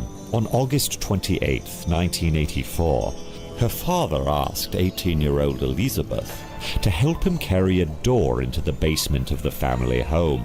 What she didn't know was that this door was going to be the seal for what would be her place I'm good, of but the stream been dropping frames big style. As Elizabeth held the door open for Josef, he knocked her out by holding an ether-soaked towel on her face until she fell unconscious. He threw her into the chamber after this. She wouldn't see the outside world for the next 2 decades. After her daughter's disappearance, Rosemary filed a missing persons report. 1 month into the investigation, Fritzl gave a letter to the police, which he had claimed was written and sent by Elizabeth. Wait, I'm confused. So the mother doesn't live with them anymore? Because how would the mother not know that the daughter's captive in the fucking basement, right? So did the mother break up with the father, and that's how she didn't know that the father was doing this? This letter was one of several he forced Elizabeth to write while being held captive. According to the letter, Elizabeth was tired of living with her family and ran away, not wanting her parents to look for her. Josef convinced the authorities that Elizabeth had joined a religious cult she talked about as a child. He pretended as if he didn't know where she was, about 20 feet below where the officer was standing. How does it make any sense? How the fuck If does the you mother not already know? feel petrified, hold on to your seat. It gets darker. With time, the investigation went cold, and the world forgot about the missing girl. But Fritzl did not. For years to follow, he visited Elizabeth almost every day, or a minimum of 3 times a week. He would bring food and other supplies. According to his sister-in-law Christine, he visited the basement every morning at 9 a.m. under the pretext of drawing plans for the machines he sold. He would often stay there the whole night. What? He wouldn't allow anyone to come down. It might sound shady, but his wife thought he was just a hard-working person who didn't want to be disturbed whilst working. You would never. No, as just think they about say. it. You would never go in the basement for any reason ever. This is the only room that you would. You know what I mean? It's only his room, the basement. Even though there's probably shit down there to run the house, right? Like a furnace and shit. What the hell? It doesn't make. This makes no sense. You have to be the dumbest, most ignorant people, right? What the hell? People can be very manipulative in the world outside. To the tenants living in a ground floor room, he explained the noises coming from the basement as faulty pipes or a gas heating system. To no one's surprise, they believed him. This concealed cellar he built around 1981 or 1982 had a 5-meter long corridor and just 55-meter squared area. Oh my It god, had look a what he... storage area, Okay. cooking and This is bathroom. completely different than what I thought it was. It's like a whole fucking like apartment complex underneath his house. You see that? He's got a bathroom, he's got several different rooms, and each one is noise isolated. Yeah, there's bigger than DSP's Still, snort though, port. why would you never, if you're living in the fucking house, why did he need, just think about this. Your Okay, let's significant think. other completely renovated your basement to be like an apartment, right? But you never go down there to ever check it out. It's just, he just goes down Do you know what does okay in your house? What does okay? there and, oh, I'm doing plans. Why do you need 7 rooms? The fuck are you talking about? You know what does okay? It's ridiculous. Tag me in chat, tell me what. Narrow passageways. Look at The cellar it's also supposed had to a mean, because I didn't television, get it, bro. radio, and video player. But you're not allowed down there, only him. Food could be cooked and stored. It Oh, had what goes only on? 2 access points. He doesn't. I mean, he does, because when his wife comes home, he hears immediately and goes to check on her, if it's his wife or some troll. One was a 500-kilogram hinged door, and the other was a metal one. The only entrance accessible over time was hidden behind a shelf in his basement workshop, protected by an electronic code. Oh my, how would you not know that your fucking husband put an electronic coded door in the basement? What the? This is bullshit. There's no way. I don't believe it. So it's not real? I don't believe Mr. at all, Skeptical. in any way, shape, or form that the mother wasn't in on this. How the fuck do you not know that? Right? It's getting like worse. The further the story goes, it's just getting worse. Like, you know that she knew, right? In order to reach this door, one had to cross 5 locked basement checkpoints. To get to the area Elizabeth was held captive, a total of 8 doors needed to be unlocked. Each door was secured by an additional locking system. I'm sure there are actual prisons out there that have way less security than this. But these measures Fritzl took to keep his secret hidden is exactly what makes this case even more sickening. For the first 2 years, she had no chance of Fritzl escaping. left her alone in the captivity. Sometimes he chained her, while at times he left her free in the cell. Then he started doing something even more horrific. You know what? For years, Come on. he would come down every night, force her to watch adult films, and sexually abuse Of her. course. repeatedly. I mean, what do you He think would he's doing force this her for? to reenact right? them in a soundproof room he constructed in the basement. He kept abusing her, starting at the age of just 11. You knew it. It was a lifelong thing. This After guy's 2 fucking years into sicko. captivity, Elizabeth became pregnant, Wow. but miscarried 10 weeks into it. Can we throw this guy into the wood chipper, please? Thanks. 2 years later, she would fall pregnant again Oh and my ended God. up giving birth in August 1988 to a baby girl named Kirsten. Disgusting. After 2 more years, another baby was born, A boy. Well, named people are saying they want to skip. They don't want to watch the rest of this story. If you guys want Yeah, to skip, dude. we'll skip ahead. He should do like with the other horrifying case when he said he wanted to keep it for Halloween because it was spooky.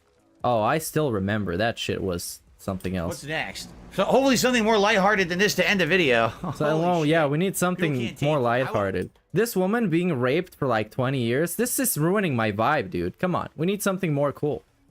You know, I would keep watching. People are saying they want to go. All right. Yeah, it's disgusting. I'm just gonna say this. There's absolutely no fucking way that the mother didn't know when he's shipping in a bunch of doors and he has like 10 rooms down there. All this shit. There's no fucking way you don't know that he's doing that. It's what it is. This is a situation where she didn't want to know. One of these complete. She didn't want to know. Right? One of these people who's just controlled by her environment around her. She didn't want to know what was going on. She didn't want to ask the question. This is like Cat. She didn't want to deal with the repercussions of it happening, right? But look what happened. I mean, fucking someone's life's completely ruined, destroyed, right? It's fucked up. Anyway, all right, on to the next.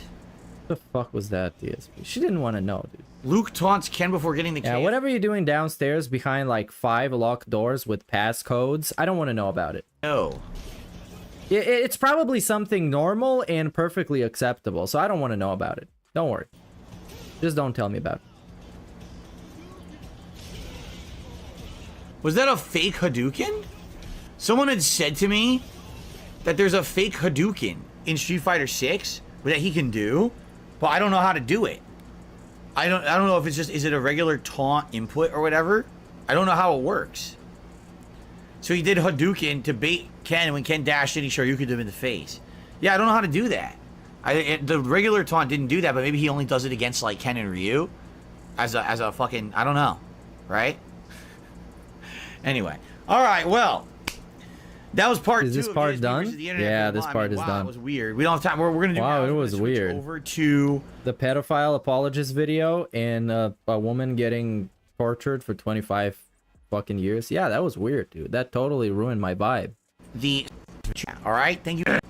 Now let's take a look.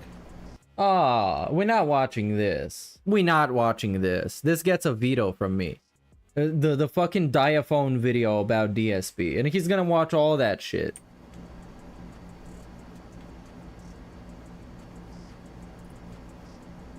Yes, it is. I knew it. I knew it because it's the same idiot troll. What happened? Somebody shit in your cereal?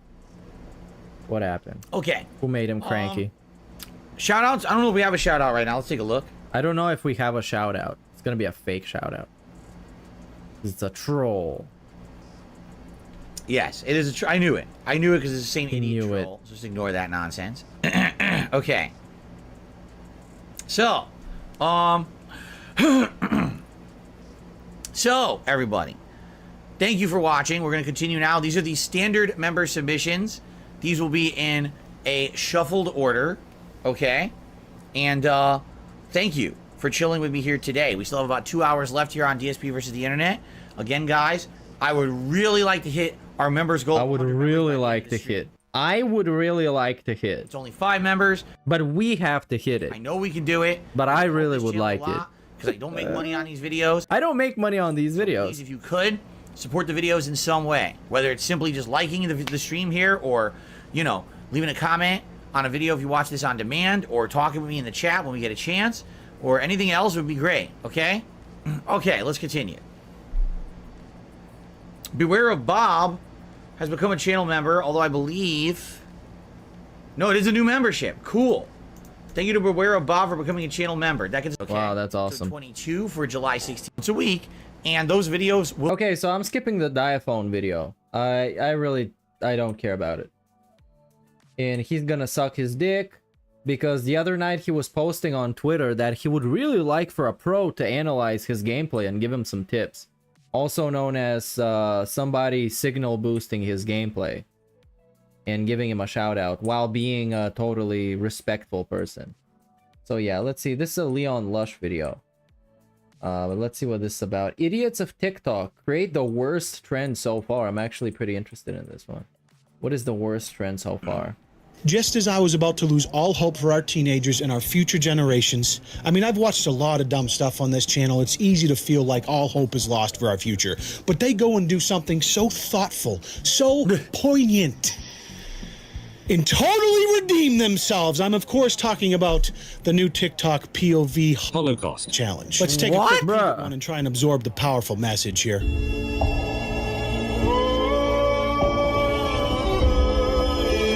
What the fuck? What? Why would you do this? People do this for real? It's like Holocaust LARPing. Was that? Is it? Oh, okay. Huh. I feel the same. I don't even know what else to say. Like, you think that's entertainment? To pretend like you're someone who died in the Holocaust? Entertainment? You're a fucking idiot. Do I even need to watch anymore? Or I'll watch a tiny bit more. No, you don't need to watch anymore. I mean, obviously, I mean, just you got the point. I can feel like chills, you know, just, oh God. When you feel something, you hear, you see something, and it just you can feel it, it's powerful, you know? I don't know how to explain it. What is wrong with In case you're unaware of what POV TikToks are, they've become very popular the last several months to a year. Unfortunately, because they're almost all dog shit. For example, any and all crime, including murder, will be legal for 12 continuous hours. May God be with you all. So as the viewer, you're supposed to be transported into this particular POV where they describe in the description. And the thing is, at some point, there's so many parody POVs, TikToks, that you're having a really hard time figuring out who is for real and who is faking it. And that makes it a little bit more interesting. What you're witnessing, and normally, like I said, and some people that are for real at some point start hamming it up because it gets them more views. It's terrible, but finally they got it right. Yeah, they got it right. This is part 2.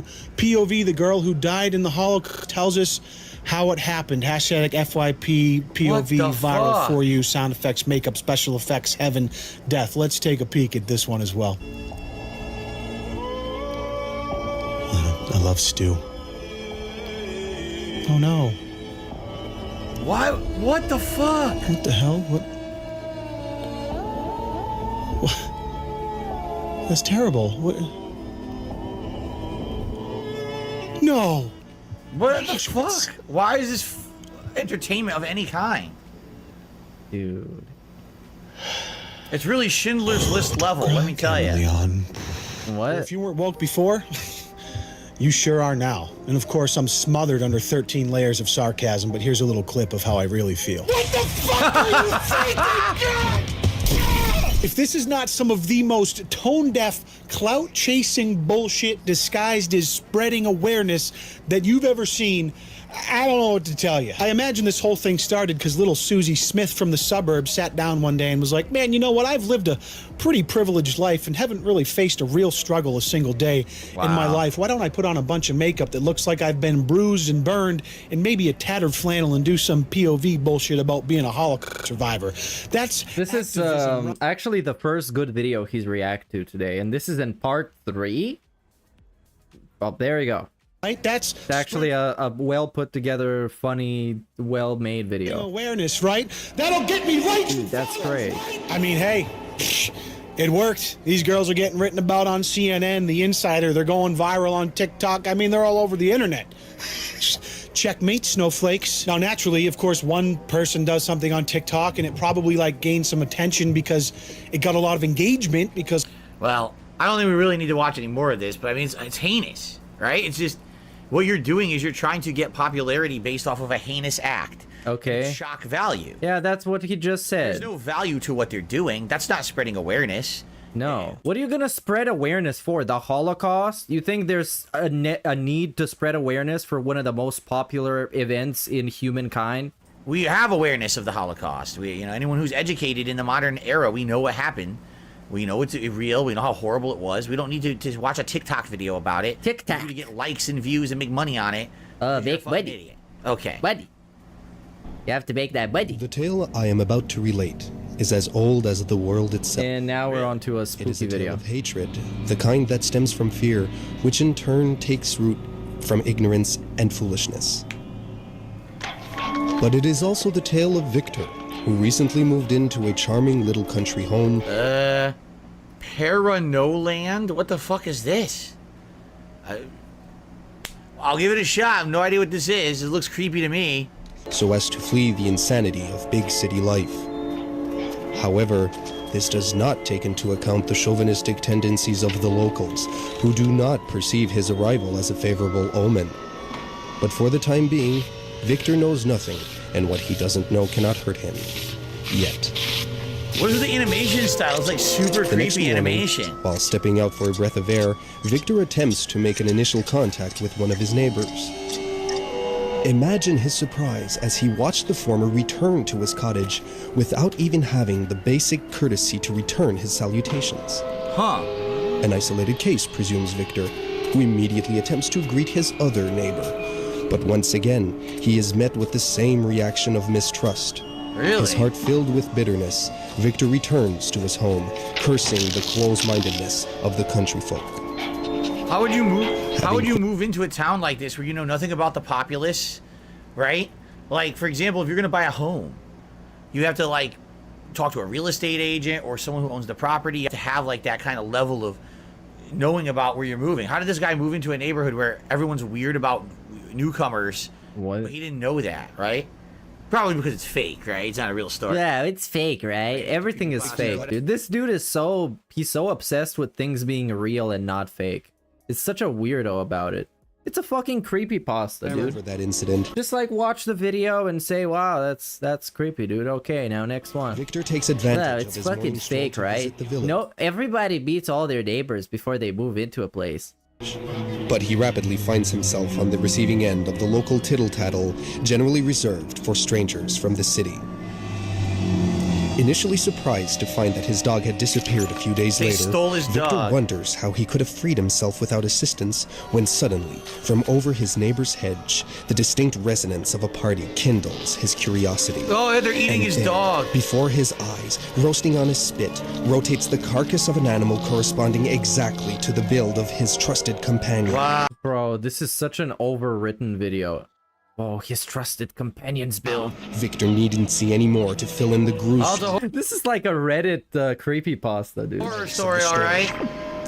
Unfortunately, too focused on That's thinking not up the kind of worst summertime cookout I like to go to. possible scenarios. His presence is noticed by his neighbor's little girl. Since suspicion is contagious, Victor equips himself with a home security system and a generator, convinced that isolation from the others is a necessity.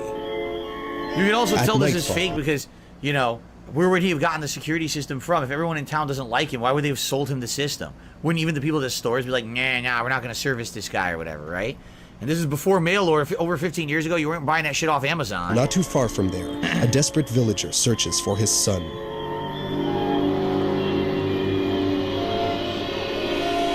Disheartened, he approaches his closest neighbor to ask for advice. Despite not actually having seen the boy, the neighbor mentions how the stranger locked himself up into his home after being caught spying. Having agreed on the venture, the two decide to investigate for themselves. But the instant they are detected by the security system, they flee the scene, henceforth convinced that the stranger is plotting a dreadful scheme, perhaps even being the So one. they think the newcomer to the town kidnapped their son and is doing something to him in the basement. So the newcomer Yeah, I thinks that completely they're lost doing the horrible plot. things to him and This his is it's a really boring, stupid creepypasta. So let's just family by killing the watch dog, the next and video, he- please. And they think that he kidnapped one of their sons. Next the video. So maybe it's just a situation of Now. both sides are kind of paranoid for no reason, and they're both going to do some horrible things to each Responsible other. for the disappearance of the boy. Oh my god. The next few days are I'll steadily admit, punctuated with I'm riveted by the story. There's only, what, a minute and a half left? I actually want to see how this story is going to end. I want to But see it's what's gonna fake happen though. here. Why do you care when it's fake, the Phil? security system's alarm, the It didn't frequency happen. of which increases all the time. Evidently, the system is no longer adequate enough to keep the villagers from snooping around Victor's home. Panicked, he sees no other alternative than to elaborate a plan to guarantee his protection. Proving destiny is indeed a cruel mistress. A chance electrical blackout plunges the entire village into complete darkness. Darkness which the villagers immediately blame the stranger for, assuming a new ordeal he was putting the young boy through required all the electrical power of the area. Inspired by an energy which, in completely different conditions, would have allowed them to create extraordinary things, they convinced themselves to torch the ogre's home. Wow! If only Victor had been an actual ogre and not a brilliant inventor, the villagers would not be confronted with what he had in store. What the hell? All their hatred towards him pent up in 40 tons of rampaging metallic fury. Okay. Unfortunately, if vengeance is a false god, it indeed guides man into blindness, losing sight of what is truly essential. Oh, this is the fucking stuff. And then everybody clapped, and then the next morning, an achievement unlocked. Problem on a major conduit that caused a significant blackout the night before reported seeing a small boy and a dog narrowly skipping out of a nearby forest. Ah, the kid and the When dog ran interrogated- away together, basically. The whole situation. No one did anything wrong to anyone. Whoa, that's crazy, dude. No one did anything wrong. That's like me. Concerning the bizarre devastation of the village of Paranoland. Wow. Whoa. This is just a really shitty creepypasta. That's a creepypasta, right? That's the example of creepypasta. Hey, quick disclaimer. Except it wasn't creepy. It's just the... It wasn't bad. I thought it was actually interesting. The artwork was good. Like, I was kind of riveted by that, like what was going to happen in the story. Out of Bounds, Zelda Tears of the Kingdom, really? This is the channel? Don't they go outside of the realm what the game should do to show you things from like weird perspectives and like, you know, all right, let's watch this. Educational and entertainment purposes only. There's going to be no tutorial on how to do what you see in this video, and I highly encourage you all to pick up a physical or all right, let's okay. Experience with the game so far. Whoa. Let's get into it. I want to start off by talking about something really fun and interesting. It's the first cutscene you see when you're just about to leave the tutorial island. Link hands over the Master Sword to Zelda, and the whole thing kind of plays out pretty seamlessly. But taking the camera out of bounds and showing you what's going on beneath the ground can show you that the Zelda model is already lying in wait, and that her wrists are tied to something else completely, giving her a bit of like a sleepwalking or zombie effect to how her arms are positioned. And then she slowly rises into frame, allowing her to be in her scene and grab the sword herself. Really and as weird. it turns out, no, we don't go anywhere at all. We're staying in the exact same spot. In fact, for a brief moment while we have Zelda in frame, you can also see that they stored Link underneath the ground as well. And although you've already been seeing it on the screen, I wanted to take an emphasis on the fact that the particle effect of the Master Sword getting transported to Zelda gets stretched out in real time. And so panning the camera really far out can show you just how massive this effect is. It's interesting because you think, oh, this is like a pre-rendered cutscene. It's not. As you can see, it's live on the fly rendering this, but it's using tricks to do it to save memory. Because if it had to fully render an entirely new scene with Zelda, an entirely new scene with Link, the Switch couldn't even handle it. The Switch is an underpowered console. Oh my god, why do you have to explain shit like this? He just said it. Nintendo fans don't want to admit it. Yes, So, of course it's an underpowered console. It's a handheld. Of course. Instead, they have to basically do these tricks. And it came out in like, what, 2018 or something? It's actually her model's under the ground and sucks up and he gets Give me a sucked fucking down break, DSP. He has such a rage boner for fucking Nintendo. It's crazy. Because it's like a, not even a double whammy. It's a triple whammy. Because they're Japanese, and also they DMCA'd his videos, and then people don't support their games when he plays them. So it's like, it's weird. Scene, right? And then we had a viewer request where the viewer wanted to know what happens to the Zelda model as it's shown in this scene here, because she rises into the sky and it kind of cuts off before you can even see what's going on. Well, it's not all that special. The model just sort of disappears and turns into a sprinkle or fairy dust or a twinkle, if you will. And it does go quite a bit of a distance before it finally disappears. And then one of the things I really wanted to know about was the Ascension ability, because seeing Link go through the environment in real time and have this effect happen, I'm wondering what exactly happens to the environment itself. And it turns out that the entire environment gets culled out during this time, and Link is trapped inside of a prism that shows that color that shows up behind the effect that you can see here. Only by taking it at certain angles are you even able to tell that it's a cube, which is really interesting. So he's stuck inside of a cube. Hey, real quick, I'm on camera for a rare moment to talk about my favorite sponsor. All right, and we're gonna skip your favorite sponsor. Ah, wow, he's so smug. Tunnel that the game ships. As he is making money off of the guy's video. Excuse me, no, these aren't making money. Because he would like to make money from them, but they get claimed. From loading... No, we're gonna skip your fucking favorite sponsor, you stupid piece of shit. ...out the above ground... You see, they're doing it only for the money. ...area, and loading in the underground depth. Oh, really? So the underground's not loaded? It loads while you're dropping through these tunnels to go into the depths. Yeah, look at that. It does it on the fly, but you just can't see it. Ah. Which is very different from how it works in the areas that are in the sky, because the surface of Hyrule is loaded in at all times. Now, granted, whenever I took the camera out to this area before moving there, everything stays in a low level of detail. Right. So there may in fact be some sort of loading going on here, despite the fact that it all looks so seamless. Because if I was to go all over the map... Alright, this is getting skipped. You could tell it was around tutorial of mod. Monetize. I'm just gonna mute you. I don't care. Wait, what? All right, guys, a couple quick things. First of all, I gotta pee, so we're gonna take a very brief break just for me to pee. Course, I'm not gonna monetize. I'm just gonna mute the mic. I'm not gonna monetize. We still got about 90 minutes left on the stream, but I'm just gonna say this. It's very simple. If you're someone just to sit here and complain constantly about every video, I'm just gonna ban you. I don't care, because there's a difference between someone who's like, okay, I just don't like this particular video, or just sitting here saying this whole stream's boring, this sucks, blah blah. Fuck you. There was just one good video this whole stream. Just one good video. Know that it's random submissions. You have no idea what the videos are going to be. Neither do I. I'm not here to sit here and field your complaints because you're an idiot who just wants to complain that everything's bad and not entertaining for you. Okay? That's and now you're insulting Number two, them. you'll notice the vast majority of people Good complaining fucking are not job, channel members. dumbass. If you become a channel member, you can submit the videos for next week. So if you're sitting here complaining every week the show sucks, but you never become a member and submit a video, you're just a scumbag. And I'm not going to put up with it. So literally from now on, if you're just complaining and not paying me, then you're a scumbag. if I see this shit, that's vintage DSP. And I see complaints, I'm just gonna ban. And I'm not gonna put up with any of the nonsense anymore. And of course, this is unrecorded. This is in between the parts before the piss break. Really, it brings down the vibe of the show when I'm enjoying what I'm watching and I look back on here and think, oh, I hate it. Oh, man, next video. Oh, this switch sucks. Why do people submit some bad videos? Fuck off. No, really, Fuck get off. fucked. Why is he fucked? Why is he so angry? And leave all of us alone. Go get fucked. Fuck off. Fuck. On the internet who want to have a good time. We're tired of your toxic shit. We're tired of it. Okay? All right. I'm going to mute the mic. Toxic shit is Come right pissing back. me off. We're going to continue on with the second half of the show. Thanks. Get fucked. No, really. And your mother. Okay? Fuck off. No, really. Get fucked. Go get fucked. And he's gone. He tells you to get fucked, refuses to elaborate, goes away. What a Chad. 100. See if we can make that happen. In the meantime, let us... And he's back to begging for members. Continue. And of course, in the end, he's gonna hit him. Somebody's gonna donate him like 5 members. Here we go. What is he? Here we go. What is this? Oh no, we don't care. This is Sonic the Hedgehog.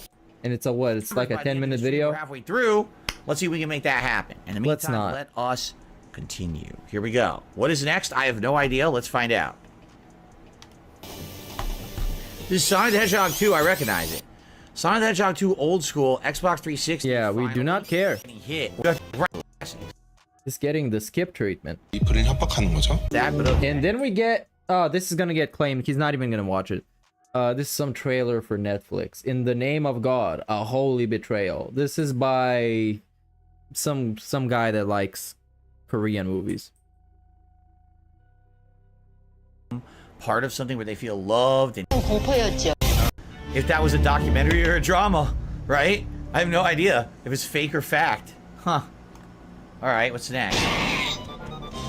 Banjo-Kazooie. Which one? That's what, Grunhilde the Witch? I remember, I played these a couple years ago, remember? Banjo-Kazooie. This is the original Banjo-Kazooie. I finally beat it after 15 years. Well, I think we know who this is from. I think we just watched their other video, too. This is pretty challenging, right? The end of this game is pretty challenging, I think. A docudrama? So is it really a documentary, or is it just a drama, or was it both? It's an actual documentary, is it? This dude is so fucking stupid. Uh-huh. Is it a documentary or a drama or a docudrama? And this is an absolutely random video, I think. So unless it's somebody like speedrunning or glitching something, I don't know. Around. Yeah, this is getting skipped too. Parasocial problem with. Oh yeah, the parasocial problem with live streaming. I want to see this video. That was it. Are you kidding me? We didn't have the ending. You just cut off. The parasocial problem with live streaming. Oh, that's gonna be hot. I'm just gonna say this. Whoever submitted this, it's 27 minutes long. Oh Please yeah, don't submit right. 27-minute long videos. There's absolutely no way that we're gonna get to the point where this makes any sense. You know what It's I'm a saying? troll, Even if I dude. skim through, people will be upset. So this is way too long. If you wanted to maybe consider doing like a private react video on my Patreon, it's patreon.com/darksidephil, and you wanted to get me to react to this video long form, that's a consideration. I'm never going to be reacting to a 27-minute long video on this weekly clip show. It's supposed to be a clip show. Okay? It's just, I mean, this seems interesting. It's a parasocial problem with live streaming, believing that the people on the live stream are your friends and stuff like that. I mean, yeah, this could be interesting. This could be a good topic, but not for the format of this show, unfortunately. Okay? Oh, here we go. This is way more better for the format of this show. And Will Smith slapped the shit out of Chris Rock. There you go. Oscar fight. Beautiful. This got absolutely completely skipped. He didn't even start watching it and then say, wow, that's interesting. I'm gonna watch that later. He just fucking skipped it. Don't send videos like this. Bye. Very nice. A little outdated, about a year outdated, right? This was early 2022 when this happened, so kind of a year late, but all right. Now, what is this? This is Alan Wake. More like Alan Woke. Oh my god. It's a DSP fan remix. This you singing it, dumbass? Well, this is me. Beat you with his flashlight, then talk about his giant snake. And of course, dick joke. Awesome. Stop his fucking head. It was gone, for goodness sake. This sounds terrible. So if you have no idea what this is, okay, yes, nearly 14 years ago, Alan Wake was released. It was one of my earlier playthroughs on YouTube. As you can see, this is not full HD. This is not direct capture. This is a camera point at the TV. The audio quality is atrociously bad, right? So when I was playing this game, I said, man, there's a lot of different things in this game that remind me of various things. Like there was a ties to some horror movies and things that I'd seen and stuff like that. And of course, with the lighting and the darkness, I said, oh, it's like Thriller, like the Thriller music video for Michael Jackson. So I started singing like little things about like Alan Wake. He bit you with his flashlight and talks about his giant snake. You know, shit like that, stupid shit. And so people thought it was funny. It was like a running theme throughout the original playthrough that I would joke about it being like Thriller. So then eventually when I reviewed the game, back when I used to do a series called The Hateful Truth, I actually cut a version of the song where it had the actual Thriller music, but it was me making lyrics up, and I actually did like a full two, not phrases, not stanzas, two iteration. What's it called? I can't remember. Two verses? The chorus, the refrain. No, that's the same. The verse. Two verses? I did like two verses of it. All right? And people actually really loved it in the review. They thought it was very well done. Even though back then I was horrible at what I was doing, the editing was bad. They thought it was pretty good. People really enjoyed it. No, he was never good. He was never good at editing. Actually, never. So what this is, I think what they did is they took the clips or the raw audio from the clips and just kind of edited it together with a really crappy piano version of Thriller. And that's what this is. But that's why it sounds so bad, is because it's just a awful raw audio from my gameplay videos put in with this kind of like this instrumental, remember? I'll blind you with a flashlight, then I'll blow out your fucking brains. Oh my god.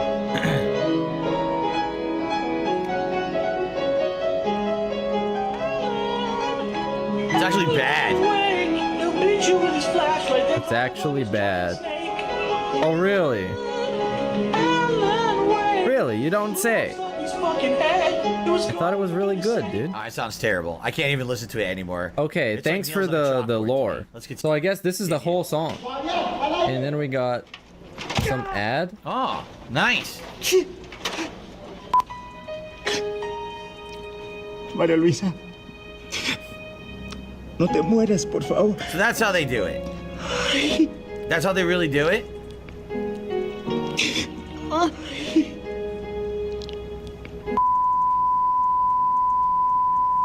Perfect. That's how they do it. Get kicked right in the nards. Anyway. Yo, it's Christian, the good ending. I love this video. The truth comes out. I've never been autistic. I work 40 hours a week to support my. If he doesn't watch this, I'm gonna kill him in his house. In real life. And then we got a mega depressing song. Ah.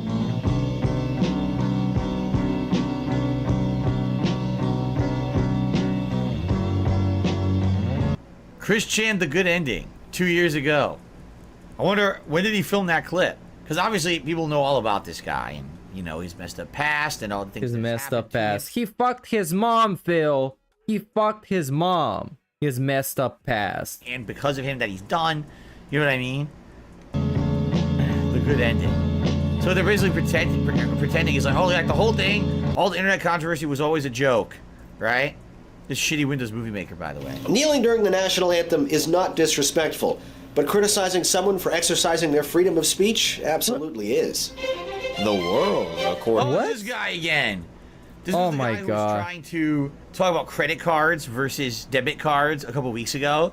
So it's his. Yeah, who sent this? Who's sending these videos? This has 4,000 views for 6 years. It must be some troll reference in there. John. The national anthem controversy, huh? Hello and welcome to The World According to John. My name is Jonathan Paula. Today we're going to talk about the national anthem. Dude, I want to go on a mini tangent for a second. The bitrate seems to be fluctuating like crazy, but in the stats, I got 1 missed frame due to lag, and everything else is at 0%. So it should be perfectly fine. But OBS is tweaking out. Is it all right on your end? Colin Kaepernick, former quarterback of the 49ers, pissing me off, sitting bro. out during a national anthem during a preseason National Football League game a couple weeks ago. I'm gonna kill OBS. And this Wow, controversy this is when it just grown started. in This size is, over the yeah, look, this is when the first time it ever happened. Since then, you know, a million other things have happened. past couple weeks with more and more NFL players and more teams protesting in some way during the national anthem. New England, during their Sunday night win over the Arizona Cardinals, go Patriots, had 2 players who put up a fist in the air. The entire Seahawks team interlocked their elbows. Brandon Marshall decided to kneel down during the anthem. And a couple weeks ago, Colin Kaepernick sat on the bench and did not even stand for the national anthem, which a lot of people think is disrespectful. And I disagree, and I want to explain why. First and foremost, the Stars and Stripes represents all of the fundamental ideals and principles that this country was founded on. And foremost is our freedom of expression, speech, and protest. Colin Kaepernick was exercising this fundamental pillar of American values, the freedom to a peaceful protest. Now this is... All right, well, I've heard and seen both sides of the argument. The one side of the argument is, yes, if it is protected, if freedom of speech is protected by the American Constitution, then it is not disrespectful to protest the national anthem. On the flip side of that, I've seen, well, you have to understand the reason that you have the rights you have is because of our country, because of our military, because of our government, because of every way that exists. And for you to disrespect the national anthem and say, I'm not going to give it respect, means you don't respect the freedoms and you don't deserve them. So you're supposed to have full freedom of choice to do whatever you want. Freedom of speech, that is, excuse me. You're supposed to have full freedom of speech to say whatever you want, but then if you say certain things that don't go in line with the fact that you have the freedom of speech, you don't deserve it. It's weird. Like, it's kind of like a cyclical argument, right? And a catch, like, yeah, right. Travis is like a catch-22. It's kind of interesting. I don't know. Just because someone is sitting for the anthem, does that mean that they're disrespecting the entire... Hey, bro, you saw what the video is. If your bottom line is gonna be, I don't know, then just skip it. It doesn't fucking matter. Entire country? I don't know. Is it really a symbol of protest, or is it just supposed to be like a publicity stunt, like trying to get attention for yourself? I mean, the whole thing's been blown into such proportions. Like this guy, Colin Kaepernick or whatever, for years couldn't get hired. Is it true he finally got hired by an NFL team just recently? That's the one way I've never heard his name said, and Dave did it. This dumb motherfucker did it. he actually did it. Like for years, no NFL team would touch him with a 10-foot pole. They were like, we just don't want to have someone who's going to be doing stunts like this. And that's what the discussion about our team will be instead of our game, right? So I don't even know if he even got hired or not eventually. Maybe he's just not a very good player. I don't know shit about football, but if he hasn't been hired, it's probably not because of his political actions. It's probably because he's not very good at sports. I think he did, but for like years, he was just sitting, not hired by any team. So, I don't know. I see both sides of the argument. I see like you should have the right to say what you want to say politically. You should have the right to express your opinion. But at the other side of the fence, you're like, yeah, but the reason that you have those freedoms is because of the, you know, these things in the country. And when you disrespect the country, you're disrespecting those freedoms. Do you deserve them? I don't know. I've seen, but I don't really have a definitive answer to this. We'd have to explore it more in depth, I feel. And this is not the format to really do that. I'm supposed to be reacting to clips, not having in-depth political discussions about in-depth, yes. Maybe in the future. There's a lot of depth we'll to do this. In the future, I can actually talk these kind of topics. Today, we're not going to do that. Okay? All right. What's next? Hoi! Ooh, Sifu. Evolution of martial arts game. 1984 Karate Champ. Wow. I never played Karate Champ. I knew about it, but I never played it. 1985 ER Kung Fu. What the hell? I never seen this one. ER Kung Fu? Looks interesting. 1987 Street Fighter. The original Street Fighter, which was a very bad game, by the way. Nothing like the Street Fighters of today. Really inferior game, quite frankly. 1991 Fatal Fury. Fatal Fury, yep. This was one of the bigger ones. In arcades, it was huge.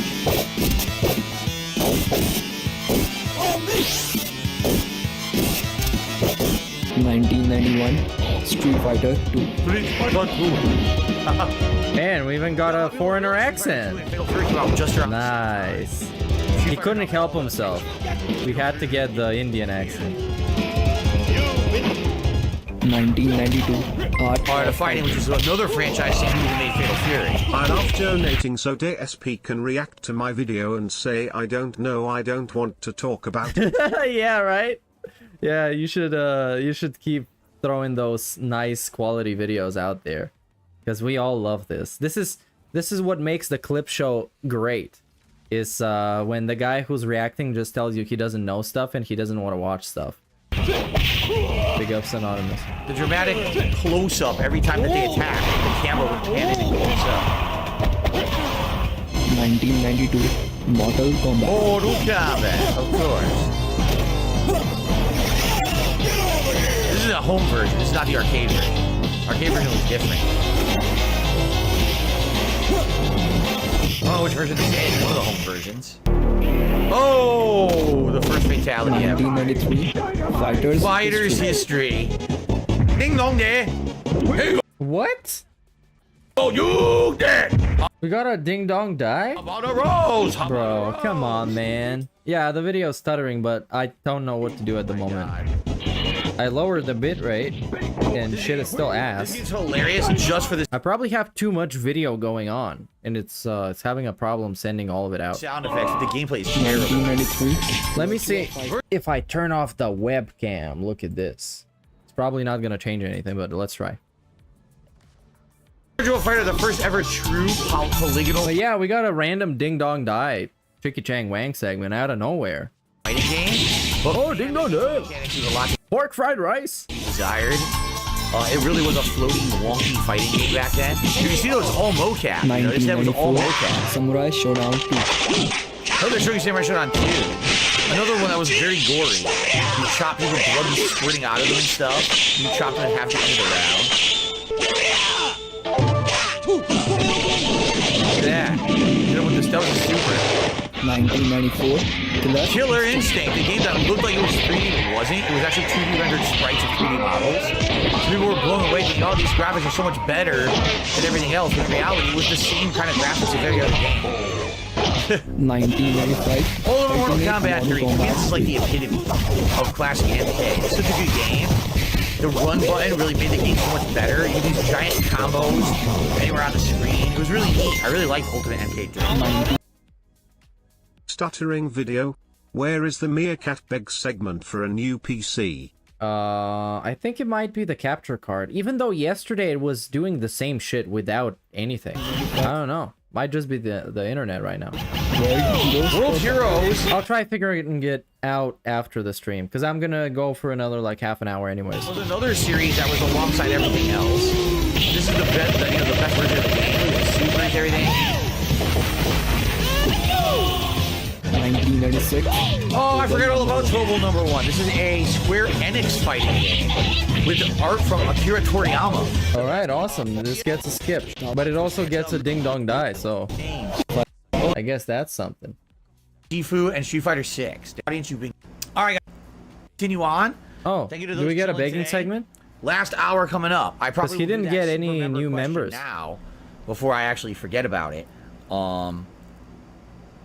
I gotta find it though. Oh, you know what? I know what I'll do. I'll do it on my laptop. That way I'm not disturbing the playlist because the playlist is playing here. Disturbing the playlist. Thanks to those chilling. Thanks to those who have supported in any way. I really appreciate that. What I would say is with the hour left, if you could consider becoming a channel member, I really would love to hit 100 members by the end of today's stream. We're at 96. So if you're watching, you're on the fence, well, if you become a member, you'll be able to submit your question or submit your videos for next week's show. So please consider it, okay? I hope that you will. And thanks to anyone who does. And we'll continue on here. Now, super members get to ask a question. We got one question here, all right? Okay, what is it? Let's see it. All right, are we ready to continue? Are we? All right, here we go. Hello, everyone, and welcome back to DSP versus the Internet. Today is July 16th, 2023, and this is part 5 of 6. 6 parts every week on the show, and it is the channel members who submit all these videos for us to watch, but super members of the channel also get to submit questions. We have one super member who wanted to follow up on the free will discussion that we did last week. Oh, no. I'm not sure. I'll read the question. Yeah, this was like 2 weeks ago or something. Okay, so this person says, hey, Phil, respectfully, I think your perspective on free will is wrong. Use the analogy of when it's your day off, you have various choices like sleeping, running errands, or enjoying some ice cream. However, having options does not mean free will. Allegorically, that's like saying, since a die can land in 6 different ways, the dice can decide where it wants to land. Whatever you choose to do on your day off, it was done for reasons, it is determined and not free. Lastly, both Stephen Hawking and Albert Einstein have expressed a view that free will is merely an illusion. Yes, okay. If you remember my discussion about this last week or the week before, whenever it was, what I said is that discussing free will and assuming that free will means that you have free reign to do whatever you want at all times is ludicrous. There is not a living creature we're aware of that is omnipotent and omniscient and can do everything whenever it wants, correct? Every single creature that makes choices has to make those choices based on its own life limitations and things around it, its environment and its means, correct? So when you're having a discussion about free will, you should have a level of intelligence to understand, no, we're not talking about an omnipotent, omniscient God that can see and do whatever it wants at all times. We're talking about what is a free choice that you can make within the confines of your existence. Does that exist? Yes, it does. So what's the discussion here? The thing is, like, people are so adamant on saying there's no such thing as free will. There is, but it's limited free will based on means and based on resources and based on environment. Free will exists, just not overwhelmingly unlimited free will. Okay? It's a very simple discussion. But people like to say, oh, no free will exists because I'm a big brain guy. See, I think big picture. What? Good for you. Everyone Good else for already you. got Call him past an that idiot. line of discussion way before we have common sense. We already got past that initial level and said, There you yes, go. I'm not all-powerful, all-knowing, all doing to do whatever I want. No one is. So therefore, the notion of unlimited free will doesn't the one true philosopher, Phil. exist. It can't exist unless there is a godlike figure out there. We all know that. But I mean, like, when you say free will, it's not what I'm thinking. I'm thinking free will within my own means. Today I wake up, what was the first thing I did? Did I take a shit? Did I scratch my nose? Did I pet Jasper? Or did I do a double backflip out of bed and say, woohoo? I had the choice to do any of those things. That's well, free you will. couldn't do a double backflip. Sorry if you're so ignorant, you can't understand that Wow. free will can exist. It's just not unlimited. But who are you talking about and calling ignorant? The guy who send you the member fucking question? But it does exist. Okay. That's pretty rude. Anyway, let's continue. So that was my one super member question for the week. And now we continue on with viewer submissions. Let's see what we've got. What's next? We're about 5 minutes away from position. Oh, you just have that knot in your stomach, man. Whoa! The circulation shit. is going right towards this town. Oh, this is very God, bad. Please spare this town, God. On March 31st, 2023, a rare double high risk was issued for portions of the central part of the U.S. Wow. A high risk is the highest category that the National Weather Service uses to communicate to the public just how volatile an environment is for severe weather. I originally went to Illinois, but once I crossed the border, I reevaluated and made a decision to head towards this isolated supercell that was just crossing into Iowa. I got in the storm a few minutes before it developed its first tornado. So why'd he do this?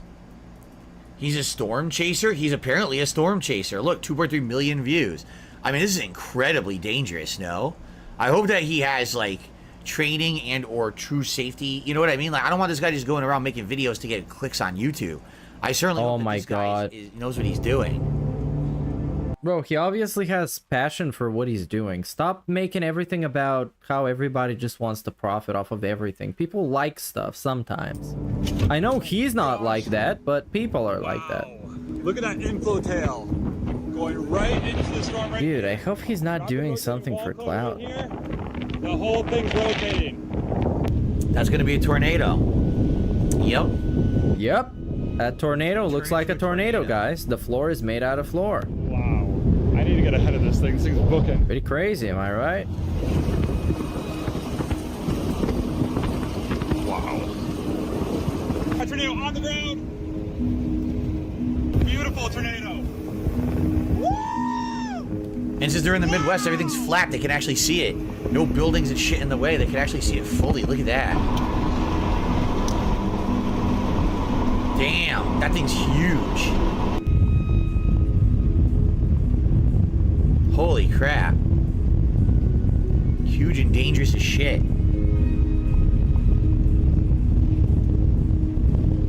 I seriously hope he has someone driving for him while he films, and he's not doing this while he's driving. That's pretty crazy, to film and drive at the same time. Whoa.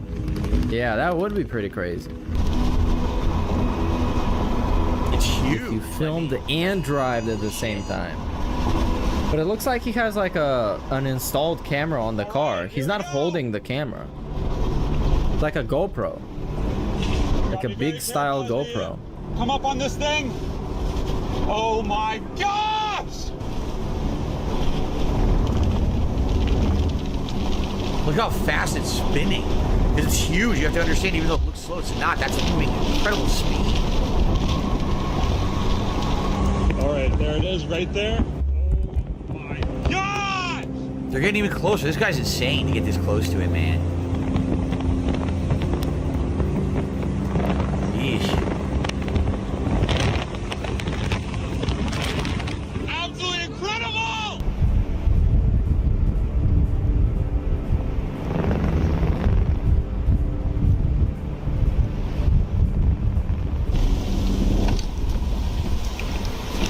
What are you doing? Stop driving towards it, you idiot. Dude, it's right in front of you. What are you doing? Stop your car. What, what the fuck? Gosh. Don't drive into it. Oh my god, this guy's insane. Don't drive into it. You fucking idiot. Stop. It's like a horror movie. You're fucking stupid. They're gonna do it. He's Right? so dumb. He's driving. Oh man. Oh my god. What a stupid idiot. What a stupid idiot. He survived, or else no one would have uploaded the video, right? Dude, I love when DSP calls everybody else idiots. I love it. It's one of my favorite DSP-isms. Oh, you fucking idiot! Stop doing the thing! Look straight ahead. Oh my god. That might be a flipped car right there. Holy shit. That's probably not a flipped car. Destroyed. In the name of Jesus. In the name of Jesus. Yeah, get out. Come on, let's go. That was their house. Oh my god, that was their fucking house. Tornado. We were hit. We were hit. Wow. Wow, this absolutely wrecked. Here, you can get in my car. Here, let's take our time though. Let's take our time, okay? Snake art time. Wow.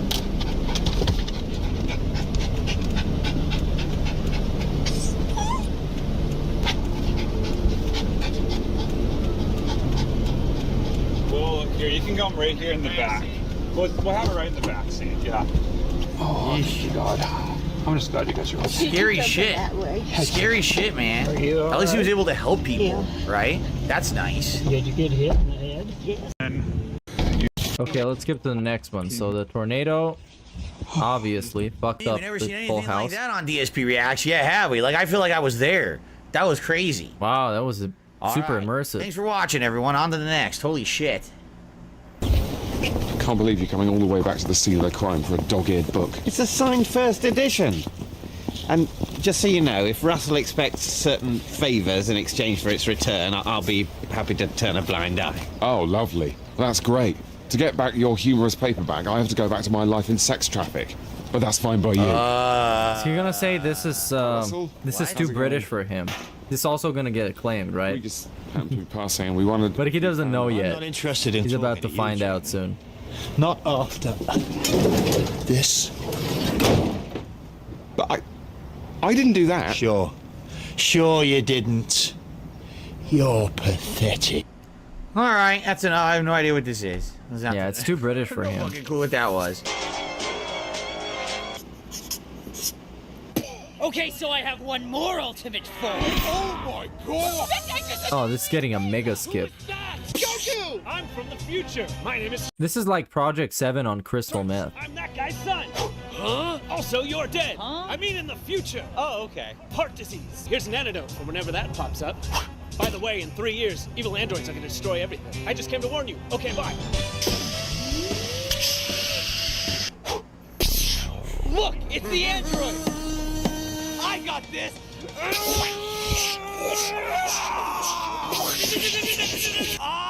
Yep, that's the heart disease. Sorry, gotta go by. Hey guys, I can go Super Saiyan now. He's mine.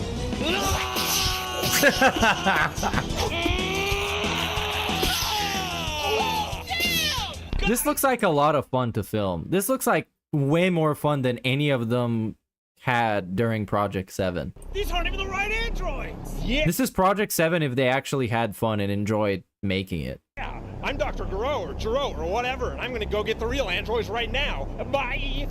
Bye. The green dude is awesome. He's got a full body green costume. 17 and 18. I'm gonna use the two of you to take over the world. Nah, I'm not doing that. Looks like an Android 16. I love nature. These androids are pure evil! Hey, Krillin, I made this remote to blow up all the androids! I'm gonna kill them and finally end this! But you know, we could give them a chance, maybe. I said something strange. What the? Wow, this dude is. Look at that fit. Pay you whatever you want. Help. They destroyed like 5 basketballs for this. A fucking vacuum cleaner tail. My name is Cell. Tell me where the androids are. What androids? I was created by Dr. Giro's computer in the future that was destroyed. I know all your moves, because you've been recorded by that thing. What is that? A remote recording device to track you through all of your past battles and to use yourself to create me crazy.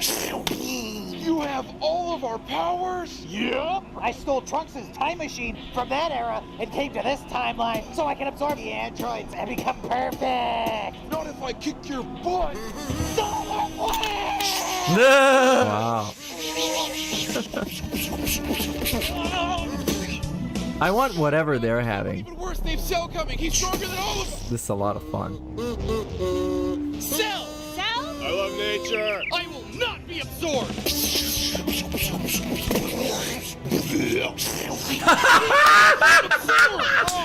a fucking like laundry bag. That's great. You know, the sound effects are great. The fucking laundry bag hit him.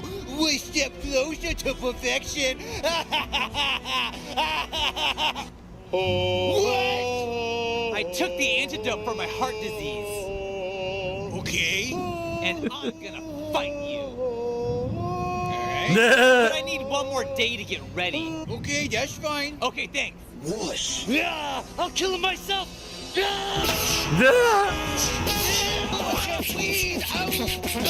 I'm gonna kill you and finally end this! Wait, earlier you said you were almost perfect? Yeah, I just need to absorb her.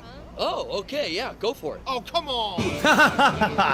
That's literally what happens. Stupid plot.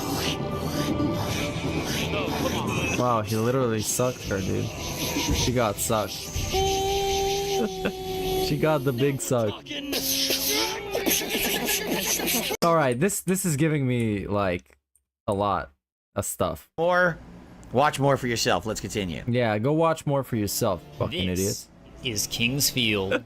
It's Mass No, we don't care, bro. We don't care. I've watched so many of these videos that I'm completely numb to them. I don't give a fuck about a single video that's like this. It's probably an awesome video, I just never care. What was the Demon Core? Oh, what was it? Let's find out. Okay, on to the next video. Yep, there you go. It had a diameter of 3.5 inches. Oh, it's like a nuclear bomb, like the core, approximately I guess. 14 pounds. But despite its size, Or it was atomic. given a menacing nickname. Whatever. The Demon Core. Huh? The Demon Core was a metal alloy of refined plutonium-239 and gallium. The core was originally planned as a third bomb to be dropped on Tokyo on August 19th, if Japan failed to surrender after the Hiroshima and Nagasaki bombings. When Japan officially surrendered on August 15, 1945, the core was retired to experimental testing at Los Alamos, New Mexico. It was at Los Alamos that two Wait a fatal minute. accidents... Are you telling me that they're saying that there was going to be a third attack on Japan? Yes, that's exactly what they just It was said. going to be a plutonium bomb? Is that what he just said? No, that's the core that goes in the bomb. It's called the Demon Core? What in the fuck? Seriously? I knew nothing of that at all. Involving the core would result in the death of two highly prominent nuclear physicists. The first victim was physicist Harry Daghlian. Harry Daghlian was conducting experiments on the core on August 21st, 1945, just a week after Japan surrendered. He was performing neutron reflector experiments, which attempted to observe the core under near-critical conditions. The way neutron reflection works is you have a radioactive mass which is constantly emitting all kinds of radioactive particles, like alpha, beta, and neutron particles. When you add a shield like a brick of lead or tungsten carbide around the core, some interesting things happen. Both the alpha and beta particles get absorbed into the shield. However, neutron particles, being much more energized and neutrally charged, bounce off the shield. The neutron could bounce off in any direction. It could even bounce back into the core. When the neutrons collide with the core, it energizes it, causing it to become slightly more unstable, closer and closer to criticality. The more critical the core gets, the more radiation it emits. The more shields you add, the more neutrons collide with the core.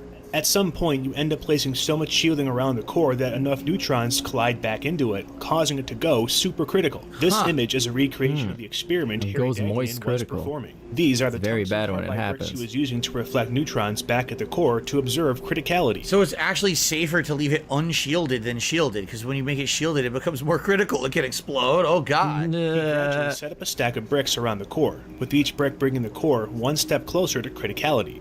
One of the bricks placed on a stack fell, causing it to land directly on the near critical plutonium core. The brick now reflected an abnormally high amount of neutrons back into the core, making it undergo a criticality excursion event. The core went supercritical for a brief second, causing a sudden burst of neutron radiation. Daghlian quickly removed the brick from the core with his hand, returning it to a subcritical state. Though Daghlian was only briefly exposed to the supercritical core for a split second, he received an extraordinarily high dose of radiation of 510 rem, or 5.1 It killed him, sieverts. didn't it? Any rem dose over 300 is fatal, and Daghlian received more than 1.5 Yo, times you know the what fatal I think is messing up my shit?